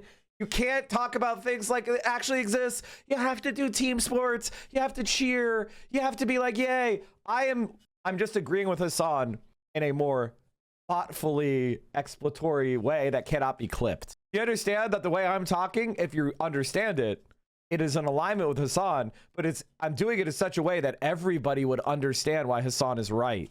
Hassan's clip is him being snarky. He's being provocative to be annoying. I am talking in an intellectually consistent way that cannot be clipped. Part of the reason why I am not banned, because I don't have enough pull on Twitch to get away with what Hassan gets away with. That's the other thing. Like, I'll get permabanned. So I also have to speak in a longer, more academic fashion and hope that you're intelligent enough to get it. Piker on X. So I'll give you an example of what I'm talking about. Okay, that's not accurate. I definitely said right to resist. The search is broken as usual. Let's just go October 5th, 2003 to October 8th, 2023. But from these accounts, like from A, and then we'll just resist. Hey, October 7th, when occupying soldiers get shot, that is a war, and occupied people have the untrammeled and full legal right to resist. Now, chat, consider this post. Consider the date. What was I saying here? We'll get the first question this round. Are those things okay with you? And should people like Gavin Newsom and Ro Khanna and Rahm Emanuel be saying yes to appearing with Hassan Piker after he seems to say there that Hamas is 1,000 times better than Israel? Are you calling Hassan dumb? No. I'm not calling Hassan dumb. I'm saying that Hassan is arguing. And by the way, he's a streamer. I'm a streamer. I've talked for thousands of hours online about politics. I've said shit poorly. I have been tired. I have been mush-mouthed. If you wanted to make me sound stupid, you could easily do it. Because I've been on stream so long that my energy has gotten down. I slurred my speech. I had too much spit in my mouth. I got really fired up. I yelled in a cringe manner. I made an argument that it was a provocative and almost like a cathartic statement of frustration as opposed to my legitimate considered position. I spoke like a normal human being does, not like a calculating politician where every word is going to be examined for being politically unpalatable, right? We are being treated, and the reason why this seems fair to you is because you're not used to people that have this level of platform talking about politics who are not politicians. People that talk about politics that are not politicians that are this popular don't exist, because why would you? We are living in a new world where if somebody had as much clout as Hassan talking about politics, they would try to take power somewhere. The smearing of critics of Israel as anti-Semitic is bad faith, it's wrong, and it doesn't work anymore. Allies of Third Way last year tried the same thing against Zoran Mamdani, and he handily won the mayoral election. The movement against the genocide in this country, the movement for Palestinian liberation, is not only not anti-Semitic, it is substantially Jewish. My Jewish mother-in-law is listening right now from Brooklyn. The JVP, Jewish Voice for Peace, is one of the leading organizations in the pro-Palestine movement in this country. It is absurd gaslighting to call the left, which believes in universal principles of human life, the equal value of human life everywhere in this world, anti-Semitic.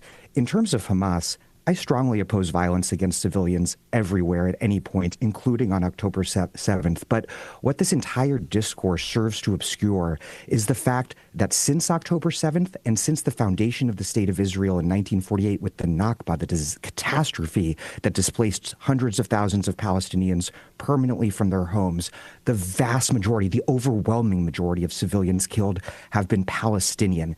And it is right and just to criticize Hamas for killing civilians on October 7th, but this demonization that somehow Hamas is of a different order of magnitude more evil than the state of Israel, all it seeks to do is obscure the history that scholars have written a lot of very interesting books about, of why there's armed resistance in Palestine and why there's always armed resistance under a military occupation. So, the left is taking a position here that is in line with Amnesty International, Human Rights Watch, the Israeli human rights organization B'Tselem, the International Association of Genocide Scholars, that Israel has committed genocide in Gaza. And I wonder if Jonathan would agree with that assessment, or if he will continue to believe that Israel should be able to act as it wishes towards the Palestinians. There is one way to stop the crimes that Israel is committing in the Middle East, and that is I have an inkling that Jonathan will refuse to answer the question, but I guess we'll see, huh? Full arms embargo on that country. We cannot give more weapons to a country that is murdering Palestinians and committing murder in Lebanon and dragging the U.S. into another disastrous war in Iran. And everything that Jonathan is arguing here is just an attempt to obscure that debate. And that is a debate that the vast majority of Democratic voters agree with the left on. Sure. That Palestinian liberation is important, that the U.S. should not be complicit in genocide. And this anti-Semitism thing, it is just absurd, it is offensive, and it is backfiring, and it is actually weakening the very moral urgency of combating actual anti-Semitism that we are seeing emerge from literal Nazis on the far right, like Nick Fuentes, that Jonathan and his buddies are giving cover to. It's really shameful and gross, frankly. Yeah, just so you react to the other instance that I cited, calling the ultra-Orthodox inbred. Oh, does that strike you as anti-Semitic? No, it doesn't strike me as anti-Semitic. It strikes me as rude and not the sort of language I've used. But there's documented evidence of Hassan calling dozens of far-right individuals, most of them Americans, inbred. It's an insult he uses for far-right people. I wouldn't use it, but it has nothing to do with Jews, and it's incredibly disingenuous, the fake controversy. Damn, good response. What the fuck? Daniel cooking here. Pretending that it does. I honestly, by the way, I agree with this tactic of countering it by saying, chat, I just realized something. We're 4 hours into the stream, but I forgot to chill. God damn it, chat. If you enjoy the content, we are 250 subs away from 7,000. Damn, I got excited. The sub count went down. Damn it. Oh, damn it. Oh, hey, Green Bass Guy, thank you so much. Holy shit, for the 20 gifted subs. If you enjoy this content, please consider supporting it by subscribing at tier 1, tier 2, or tier 3 sub. If you have Amazon Prime, you can attach that to your Twitch account. That is your Twitch Prime sub. This weekend, chat, a new episode of the Reaction Podcast, Socialism or Barbarism. The new episode, we are going to be dropping an episode on Joe Rogan. Yesterday, I just did an interview with Samuel SEDER. Samuel SEDER on Tim Pool. That'll be dropping next week. So if you enjoyed the content, you are going to get a Sam SEDER crossover on the Reaction Podcast next week. So make sure you are commenting, subscribing, get us up to we're almost at 10K. 10K subscribers very fast. Let's fucking go. Did you guys kiss and make up? We've always been kissed and made up. Sam SEDER and I are good. What do you mean? We've always been good. I hate how people have weird opinions about content creators they don't know. I've known Sam SEDER for 11 years now. It's fucking cringe, bro. Why do people have opinions on people you don't even know? I know these people. Like, what the fuck is going on? It weirds me out. We just had a disagreement, and it was a strong disagreement, but it's over now. Fucking weird. Anyway, Soviet Kramer, thank you for the 10 tier ones. Cobb like a Tom, thank you for the 20. Socialism or Barbarism, thank you for the 10. Green Bass Guy, thank you for the 20. Jaeger Larson, thank you for the 5. And of course, Slurgo, thank you for the 10. Can we get some bended knees? Everybody check and see if you have a Prime sub available. If you're not subbed right now, check if you have a Prime sub. If you're not subbed right now, check and see if you have a Prime. And use it on me right now. That's $2.50 from Jeff Bezos' pocket that you're putting into my pocket. It's making socialism get funded by the rich. Ask Jeff Bezos right now. C. Madrid, thank you for the Prime. Big, beautiful obituary, thank you for the 5 tier 1. Actual officer friendly. Hey, what's up, man? Bended knee in the chat. Hell yeah. Hell yeah. Look at those primes flowing. Look at those primes. You are, every time you use your Prime, you are taxing Jeff Bezos and making him fund socialism. That's awesome. Oh, look at her. Look at her. The General Kitty. Yeah. Looking at some candidates' policy statements, so they're very generic. Do you have any advice for writing policy pages with more concrete policies? Be left wing. That's number 1. Left wingers don't have generic. Our cats are incredibly nice. They haven't hissed since we got them. Not a single time. They are the kindest little snugglers. They're very cute. Did you address this yet? Goff. Puck sent across by Dvorak. Saved by Skinner. Rebound. Connecting. Skinner's got it.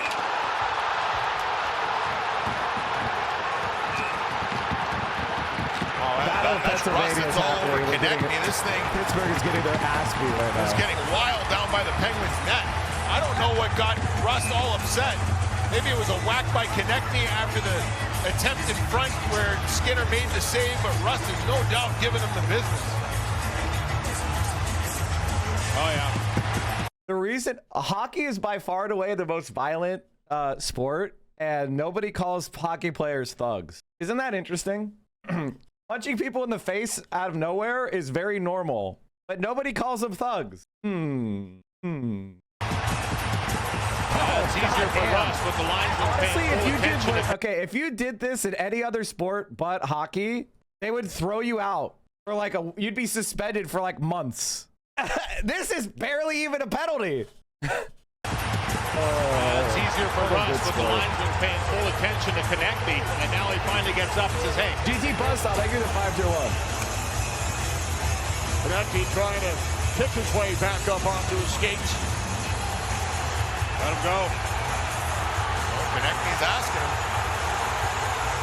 Shaking him off.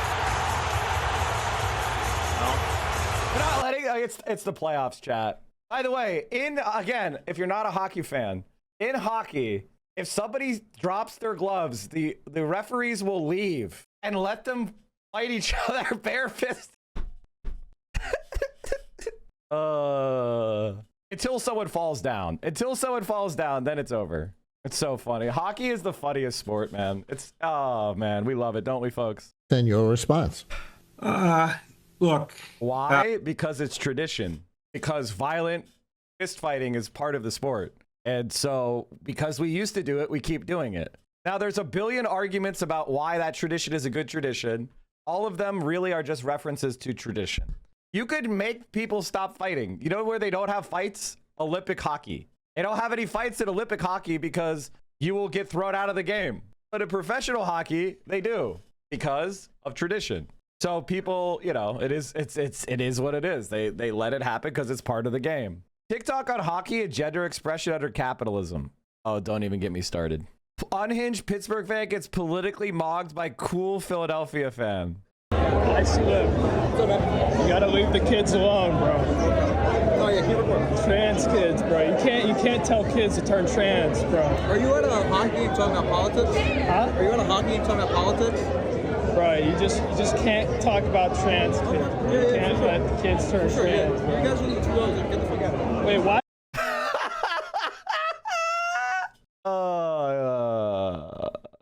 Oh no, there's some guy who's trying to represent Pittsburgh sports as a Republican. I'm sorry, but if you don't know this, Pittsburgh sports are always been considered the left wing. Like, what? Embarrassing, bro. Don't even know. Embarrassing, bro. Embarrassing, bro. The Steelers, yes, the owner of the Steelers set up the affirmative action program for head coaches. The owner of the Steelers, it was the ambassador to Ireland for under Obama. They've always been the more left-leaning team of the entire NFL. They were always the most pro, and Philly too. Give Philly credit. They were also the most pro players union teams. So this is just the right-wing teams are the Cowboys.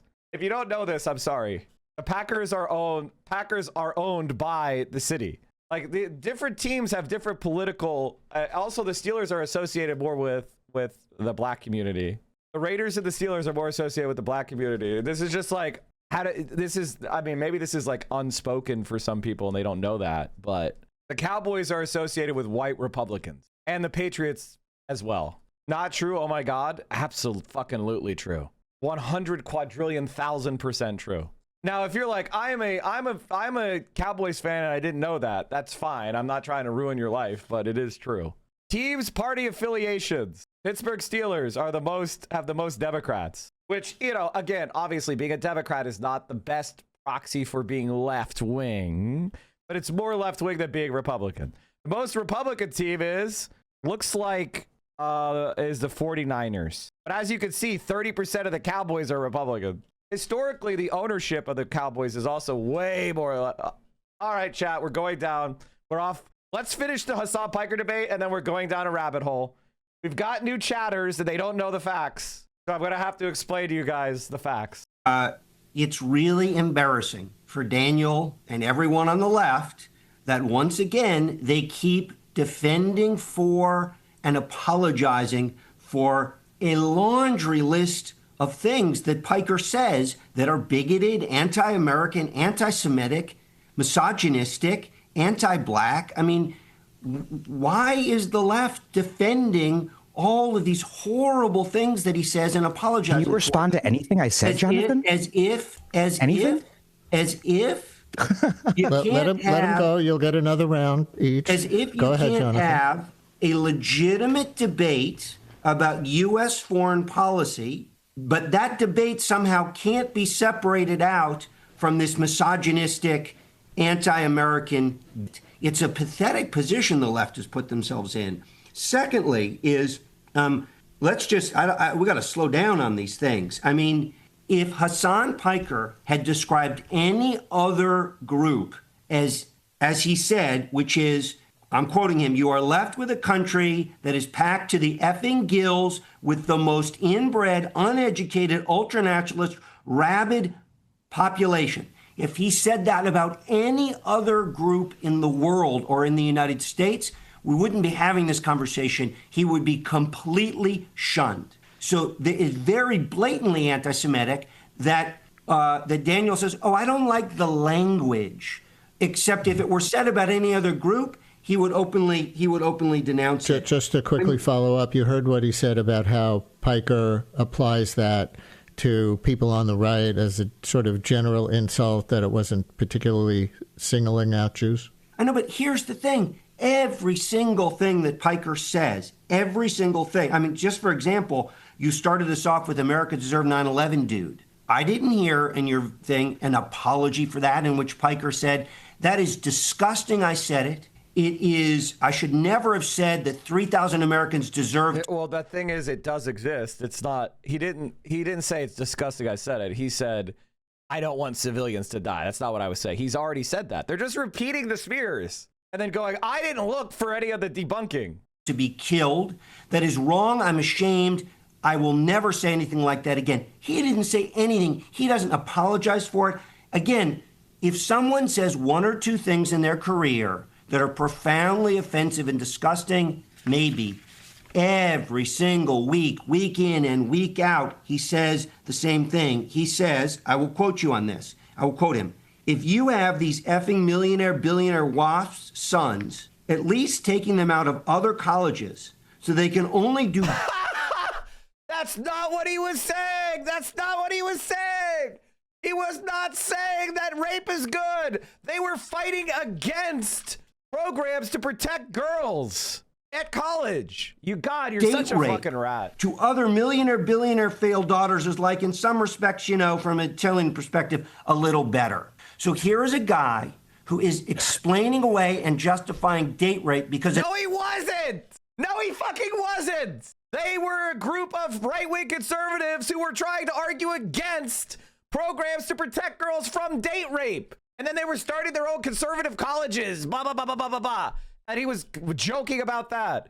Straight DGG talking points. Occurs between people who are very wealthy, who he considers spoiled. He says, I quote, I don't give... I will say this. The highlight of destiny in Dan Saltzman's lives is getting people that Hassan Piker is so popular and so influential that a senator, a front-runner senator, is now openly campaigning with Hassan and defending Hassan's America Deserved 9/11 takes. Like, Hassan is now so relevant that, like, some of the most prominent politicians in the entire country are now openly defending Hassan and associating themselves more with Hassan. There's not one politician that I'm aware of that associates with Epstein. Not one. An F, what black people care about, end quote. I could go on and on and on and on. This is not a debate about U.S. foreign policy. This is a question of whether Democrats who want to win over the middle of the country should align themselves and elevate a guy who is this anti-American, misogynistic, and offensive. That's the only relevant question. Everything else is a smokescreen. Let me play one more clip, the one you just referenced, something that Hassan Piker said about black people and, you know, in political context, and then you'll go around one more time, and then we're out of time. This is on... Why not just have Hassan on to ask? Instead of like, how much do you know about various clips? What the fuck? Like, we watched this whole thing or listened to this whole thing because I'm like struggling to believe it's real. Also, bring me on. Bring me on for these debates. His alleged racism, or at least dismissing the concerns of black Americans as just a cover for reactionary politics. This is from 2024. Like it or not, black people care about the border. Man, shut the up. Black people care about the border. I don't give a what black people care about. The Democratic Party. All right, I will say this again. I try not to have clips like this. Like, listen, I'm not trying to like bust Hassan up, but I am acutely aware of sentences coming out of my mouth being clipped out of context. And so I try to avoid these kind of things. Now, it's impossible to 100% avoid it, but you'll never hear me say that in that way, right? You'll never hear me say it in that way because I'm aware, and I've started to think of this as like, oh, people are going to start treating me like a politician running for office. So I need to be aware that if I get clipped out of context, it better be something that's either based and I believe in it, or, you know what I mean? Like, if I get clipped out of context saying I think every third way, think tank guy should be arrested, clip it. Fucking clip it. Post it. Post it. Everybody who takes billionaire money to make the Democrats more right wing should go to prison. Fucking clip me. Post it everywhere.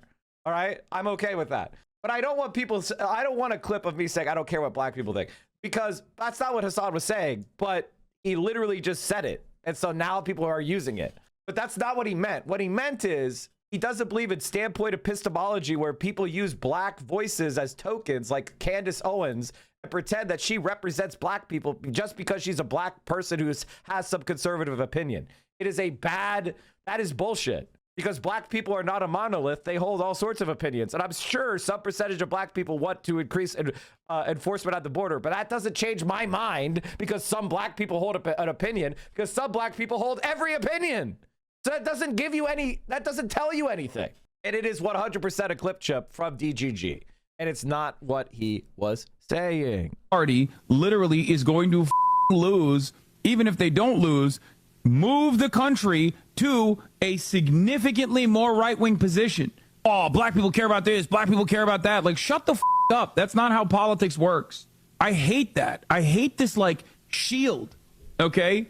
So, Daniel, I don't give an F what black people care about is the quote that jumps out from that longer. Yeah, and that quote, by the way, is completely bullshit. Again, he fucked up there. And as much as I love Hassan, but don't say shit like that ever. We're politicians now. Streamers are politicians now. If we say shit like we don't care about black people or what black people think, that's going to be used against us, even in bad faith, intentionally in bad faith, to offend black people. So, I mean, he fucked up there. He fucked up there. Wait, but it's not what the actual segment's about. The actual segment's about. So let me just set up that we have a limited amount of time left. Take about a minute to address that, and to go back at Jonathan for his last answer. Then him, and we'll wrap it up. Yeah, I mean, it's absurd to claim that clip is Hassan saying he doesn't care what black people think. The segment is critiquing establishment Democrats for inventing like a monolithic black person's opinion to argue against the left. That's what's going on there. Hassan has had, I mean, the thing about this and this whole ginned up controversy invented by Third Way and their allies is that it depends upon the idea that the American public, and specifically the base of the Democratic Party, is stupid. But they can listen to that clip and understand that Hassan is in no way saying that. It's absurd to say that he's saying that black people's opinions don't matter. It's equally absurd to say that Hassan supports date rape. What he's critiquing there, what he's mocking there, because it's a humorous podcast, Twitch stream, that's why people listen to it. What he's critiquing there, what he's mocking is the WASP elite, which, think back to Brett Kavanaugh and his confirmation, is full of the normalization of preppy, rich white guys date raping people. He is critiquing that. And again, he is... what a debate. What a king. Oh my God. You know when somebody has a point and you're like, God damn, that's a good point. He's cooking with gas. I just stole that point. It's into my head. I'm using that. Elite point. Who is this guy? I'm pretty sure he's one of my mutuals. We could probably get him on here. Critiquing that in a space, in an online space where actual far-right Nazi misogynists are recruiting young men every day, and he is in the trenches fighting that, bringing them over to a humanistic, universalist, anti-racist, feminist politics. That is what Hassan is doing, and undermining Hassan is doing nothing but elevating and empowering the far right. And I'm really curious, with all of this ginned up controversy that Jonathan is putting out there, if Jonathan thinks that U.S. intervention across the Middle East had anything to do with creating the context that led to the horrific murder of American civilians on 9/11. I'm curious if Jonathan supports an arms embargo on Israel, if he, like the vast majority of Democratic voters, opposes Israel's genocide in Gaza, and if Jonathan recognizes that Israel is indeed committing genocide in Gaza, because I bet the answer is no. Jonathan, do answer his direct question and say anything else you want in our last minute, and that'll be the last word. Daniel and his allies continue to try to make this debate about something other than what it is. It's a smokescreen to cover up for the singular question that matters to Democrats, which is, should you elevate Hassan Piker and his views? I'd like to actually give the last words to Hassan Piker, quote, America is truly the Fourth Reich with nukes, end quote. Quote, F this refugee, okay? F this South Vietnamese emming refugee living in America. Why don't you go back and live in effing South Vietnam? About property owners. Kill. She was supporting MAGA! She was supporting MAGA! She came here as a refugee and then supported MAGA, which is anti-refugee. Again, all of these quotes are about stripping the context and going, oh, he said it about a refugee. He found an innocent Vietnamese refugee to insult. No, she was supporting deporting refugees as a refugee. He was disgusted by her hypocrisy. Kill those mother effers and murder those mother effers in the street. Let the streets soak in their effing red capitalist blood, dude. Lastly, Okay, that was satire. That was a humorous exaggeration. He was talking to Dan Saltzman, ironically, who is a landlord, and it was a humorous exaggeration because they were having a friendly discussion. And he was like, "Oh, but here's my friend, the landlord, and here I say, kill all landlords." You're not legitimately advocating killing landlords. You were doing a humorous exaggeration and hyperbolic speech. By the way, this was 7 years ago. And nobody has gone out and killed landlords on behalf of Hassan. So I'm pretty sure that that's not what his stream is about. Vance and Newsom, quote, "I'd probably vote third party at that point. It doesn't even matter." Go on. Keep defending this guy and apologizing for him and lose all of your moral credibility if that's what you choose to do. But as a matter of strategy for... I mean, it's so funny to say this in the context of Donald Trump being a president twice. The idea that clutching your pearls and doing the Hillary Clinton, what will our children think, is actually going to do something in America in 2026.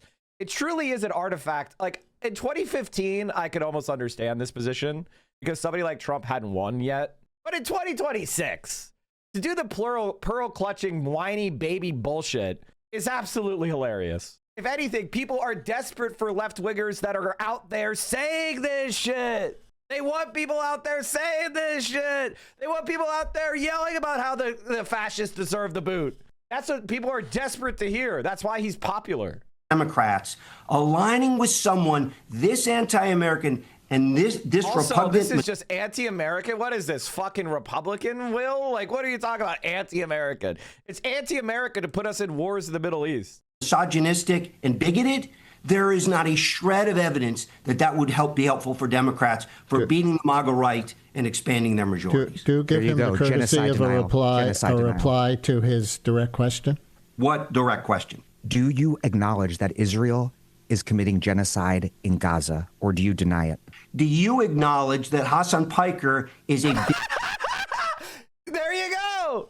There you go! Do you acknowledge Hassan Piker? Oh, damn. Bigoted, anti-Semitic, all right, there's the misogynist. answer. There's the answer. You support Israel's genocide in Gaza. There's the You've answer. discredited yourself before the world and before the Democratic primary. And there is your answer, which is... Amnesty International, Human Rights Watch, Beth Salem, the International Association of Genocide Scholars, and you support the mass murder of people with U.S. weapons. That's really both to the end of our time, and you talking over each other. We will leave it there without settling the conversation about Hassan Piker's place in the Democratic Party or in relation to Democratic Party politicians. But listeners now, hopefully, maybe you're more informed about multiple points of view on that. We thank Daniel Denver, journalist, host of the Jacobin podcast, The Dig, and author of the book, All American Nativism is Peace in the Nation, that responds to our other guest is called Hassan Piker Threatens the Establishment.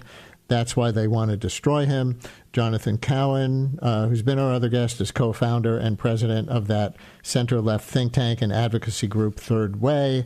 His op-ed in the Wall Street Journal said Democrats are too cozy now with Hassan Piker. Thank you both for engaging. We really appreciate the dialogue. Thanks, Brian. Thank you for listening. In a moment, the live radio stream from WNYC 93.9 FM will be... Holy shit, was that brain rot. What a day. What a day of brain rot. Holy fuck. I'm sorry, chat. I'm sorry. Like, I would never normally listen to something like that, except it's the leader of one of the most influential think tanks in Washington, D.C. Like, that is probably one of the most important people in American Democratic politics focused on Hassan. And, you know, I think part of it is that as somebody who's definitely on the spectrum, and so is Hassan, it triggers some sort of like fucking freak out and fixation with certain types of narcissists. You know what I mean? It's like some sort of like weird, Chad, I have alerts turned off and then Windows just decided to send me an alert. They have this like fixation and then they try to do their like social aggression and it doesn't work. And like, it's crazy to me. People fixate on me the same way, but much less. Like Hassan gets it super bad. Like I get about 1% of what Hassan gets, and it's annoying. Holy, I can't imagine what he goes through. All right, make sure you guys are listening to the pod, okay? Can you listen to the pod? All right, what else did I want to talk about today? Yeah, I mean that's pretty much it. I have a project tracking neoliberal dark money. Jonathan Cohen is on it. If you click his box, you can see some of his related organizations. Wait a minute. Oh, now we're talking. Where is he? E-operatives. Ruben. I wish it was alphabetical. Okay, you said. Oh, there it is. Cut Social Security and Medicare. Crush progressive challengers. Suppress progressive Democratic wing. Kill Medicare for all. New House Democratic Coalition. DLC. Third Way and Welcome Pack. Ugh. Listen, I'm not saying that all of these people in this group are incredibly evil and do massive damage to the world and have absolutely nothing positive about any of them. I am not saying that. I am not saying that literally none of these people have any value whatsoever, and that if they never spoke again or never did anything again, the world will be a better place. Microsoft plans first ever voluntary employee buyout for up to 7% of its U.S. workforce. Is that good? Microsoft's one-time retirement program will be open to U.S. workers at the senior director level and below whose years of employment and age add up to 70 or more. As of June 2025, the company had 228,000 employees with 125,000 in the U.S. Our hope is that this program gives those eligible the choice to take the next step in their own terms with generous company support. Oh, I want to watch Eric's video. This seems like a cool video. The one on American slopaganda about Uyghurs. This seems like a pretty cool video. We're definitely going to check that out. Oh, I'm so tired. I'm actually tired. Did you see CIA agents died in Mexico? Yeah, we talked about it yesterday. By the way, chat, this was who did it? Daniel Denver. He fucking smoked him. Like, you watch the governor debate? Is it happening now?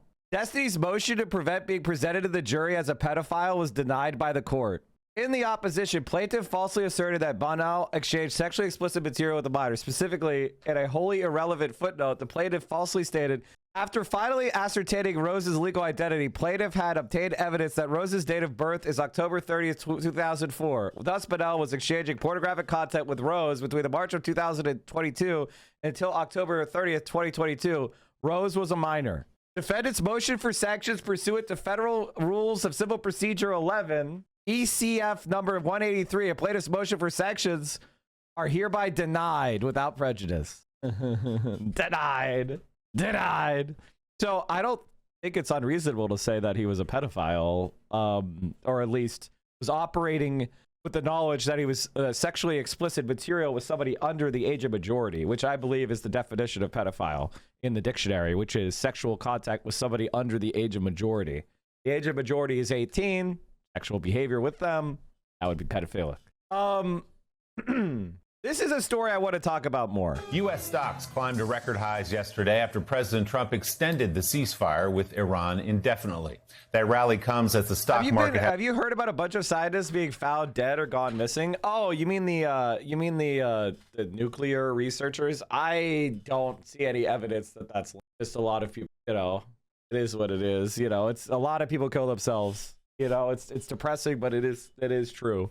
Most were of old age. Oh, okay, well, there you go. Has remained mostly positive throughout Trump's second term, despite economic volatility around the war and the administration's sweeping so-called Liberation Day tariff hikes last year.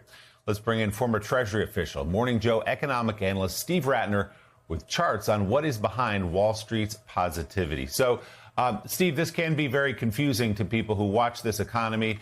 They see the jobs numbers. They see the huge inflation numbers as well. They see tariffs being placed on goods and services across this country. And yet the stock market continues to march upward. How does that work exactly? Yeah, Willie, it's a mystery to a lot of people. And in some cases, even people who are professional investors on Wall Street did not predict this kind of surge. But we can take a look at graphically what's been going on. So Trump arrives. We have Liberation Day, which, as you mentioned, was a hit to the stock market. It went down pretty sharply, quite sharply. But then it just marched upward through the whole first year of Trump's term into the second year, right up until the war began. And then it took another little, not so little, dive here. But then it's bounced right back to, as you say, to notching a whole series of all-time highs, which is really quite remarkable. Although when you put this in context, actually, for whatever set of reasons, the last several presidents have had a really good start to their terms in terms of the stock market. Here's Trump 2, all what you see up here, up 16.8% in his beginning of his second term. slightly below, but very similar to his first term, actually. A bit above Biden because Biden had to deal with COVID and rising interest rates and a few other things.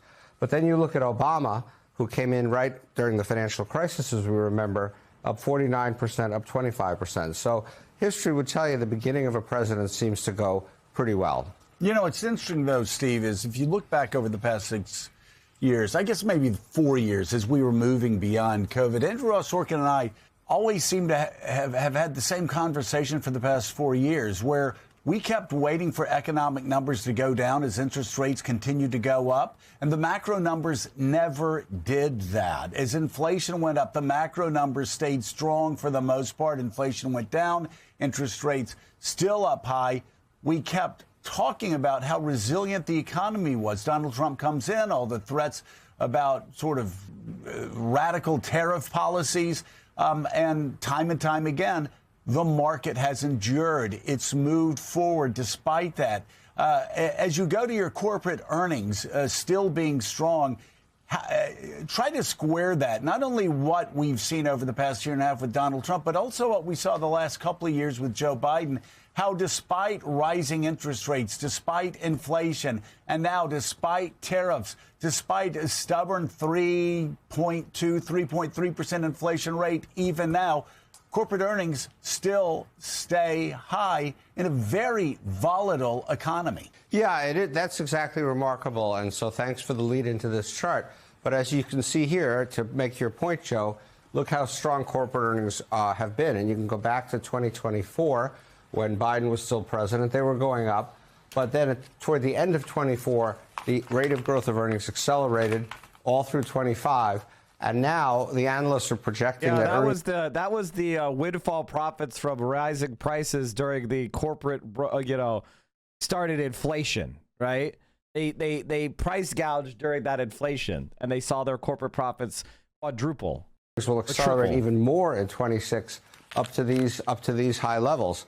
And if you looked at a chart of the progression of these earnings estimates, you'd see that analysts are getting more and more bullish. They're actually raising their estimates of corporate earnings. So why is this happening? It's happening for a number of reasons. One of them is AI, which I'm going to talk about right down there in a second. But also, companies are tightening their belts. The weak job market that you mentioned is a function of companies really trying to slim down their workforces, get leaner and meaner, and be ready. You had the One Big Beautiful Bill, which provided some tax relief to companies, and that obviously helps corporate earnings. You have a reasonably strong economy, in part because of AI. And so if you look down here, you can see this is just one proxy, one example of what's going on in the AI world. These are capital expenditures by the so-called hyperscalers, the Amazon, Google, Microsofts of the world. And you can see back in 2020, they were spending about $80 billion. Now they're spending $675 billion, 8.4 times increase in 6 years. And all of this filters through the economy in just more spending. They go out and they buy data centers, or they commission data centers. People have to go and build them, creates jobs, it creates profits for the companies that build them, and all that filters back up here. So you've got a combination of tight management by companies, a reasonably strong U.S. economy, the tax relief they got, and the AI boom. And the AI boom is also helping corporate profits because companies are reporting pretty regularly that they're using more AI, and that's making them more efficient. Obviously, we get into the whole question of jobs, but for the moment anyway, AI has been a boon to corporate profits. Well, I was going to say, all the things you're talking about, whether you're talking about the Trump tax cuts for corporations, if you're talking about AI, if you talk about the belt tightening, which is making corporate profits go up, all of that good news for corporations, most of that really bad news for working Americans. So there are real winners and losers in this economy, aren't there? Well, as a matter of fact, we have a chart on winners and losers. So we can start with winners and losers among the different industries, because not all industries have participated equally in those profits that I showed you there before, or in their stock market performance. Gosh, I wonder who did the best. I will show you here. So if you look at a category which we call consumer staples, this is Walmart, this is Procter & Gamble, this is things people buy just as everyday needs. Those stocks were doing quite well before the war. Since the war, they're down. Why are they down? Because gasoline prices are high and all energy costs are going up. And so the expectation is consumers are going to have to cut back on their spending on these kinds of items. Airlines, probably pretty obvious. Higher fuel costs, not good for airlines. Utilities, similarly. Materials are companies that use a lot of commodities, and commodity prices generally have been going up because of this inflationary situation. And then you have the Magnificent Seven, the technology companies that we talk about, again, the Amazon, Google, Microsofts of the world. They actually had a tough first quarter because Trump put tariffs on them, and you had what was called the DeepSeek moment when it looked like China was going to be successful in AI. But then post the war, coincidentally, all those pressures came off. They're up. And then, of course, oil, you'd expect. They were up before, but oil companies have been up substantially since the war began. So those are winners and losers on the company side. But to get to your point, Joe, you can look at individuals, and you can see that actually individuals for the past year or so have done, on average, and you obviously have a lot of income inequality. I don't want to minimize that. But on average, earnings were running slightly above inflation. So people were getting a little more purchasing power on average. But what happened when the war started, as you pointed out, was inflation goes up, wage increases were drifting down, and so as we sit here today, consumers are really getting no benefit from this economy. They're essentially staying flat at best in terms of their purchasing power. And so when you look at the polls that you guys have been talking about By the way, things are not, this CPI inflation wage number is all workers. So some large percentage of workers are actually seeing their wages relatively go down. The last few days about Trump's handling of this and that, the economy, the war, and so forth. This has certainly got to have an impact on people's perception of his handling of the economy. They're seeing higher gas prices, well over $4, and they're not seeing their paychecks going up by nearly that much at the moment. And oil this morning back over $100 a barrel, so those gas prices aren't coming down anytime soon. We'll see. Morning Joe economic analyst Steve Ratner. Great stuff there as always. Thank you. All right, chat. Well, I'm going to duck out a little bit early. Had a long day yesterday of content creation, so my energy level is fucking is negative. Thank you so much for supporting the stream. You guys are the best. I love you. I feel like that's a good place to call it. The economy's shit. The stock market is in full-blown delusion mode. Oil prices are starting to spike again, with Brent crude above $104 per barrel. On unconfirmed report, Iran's top negotiator resigned. And with that, ladies and gentlemen, I'm going to send you guys, gals, non-binary pals, over to the mothership. We covered a lot of Hassad today, so I only think it's fair. Most of you are going to go there anyway, right? So fuck it. All right, everybody, stay safe. I'll see y'all soon. There's all the links. We'll be dropping the next episode on the Joe Rogan episode of the Reaction Podcast very soon. Stay safe. Solidarity forever. Socialism will win. And I'll see you all very soon. All right, everybody. Peace. Free Palestine.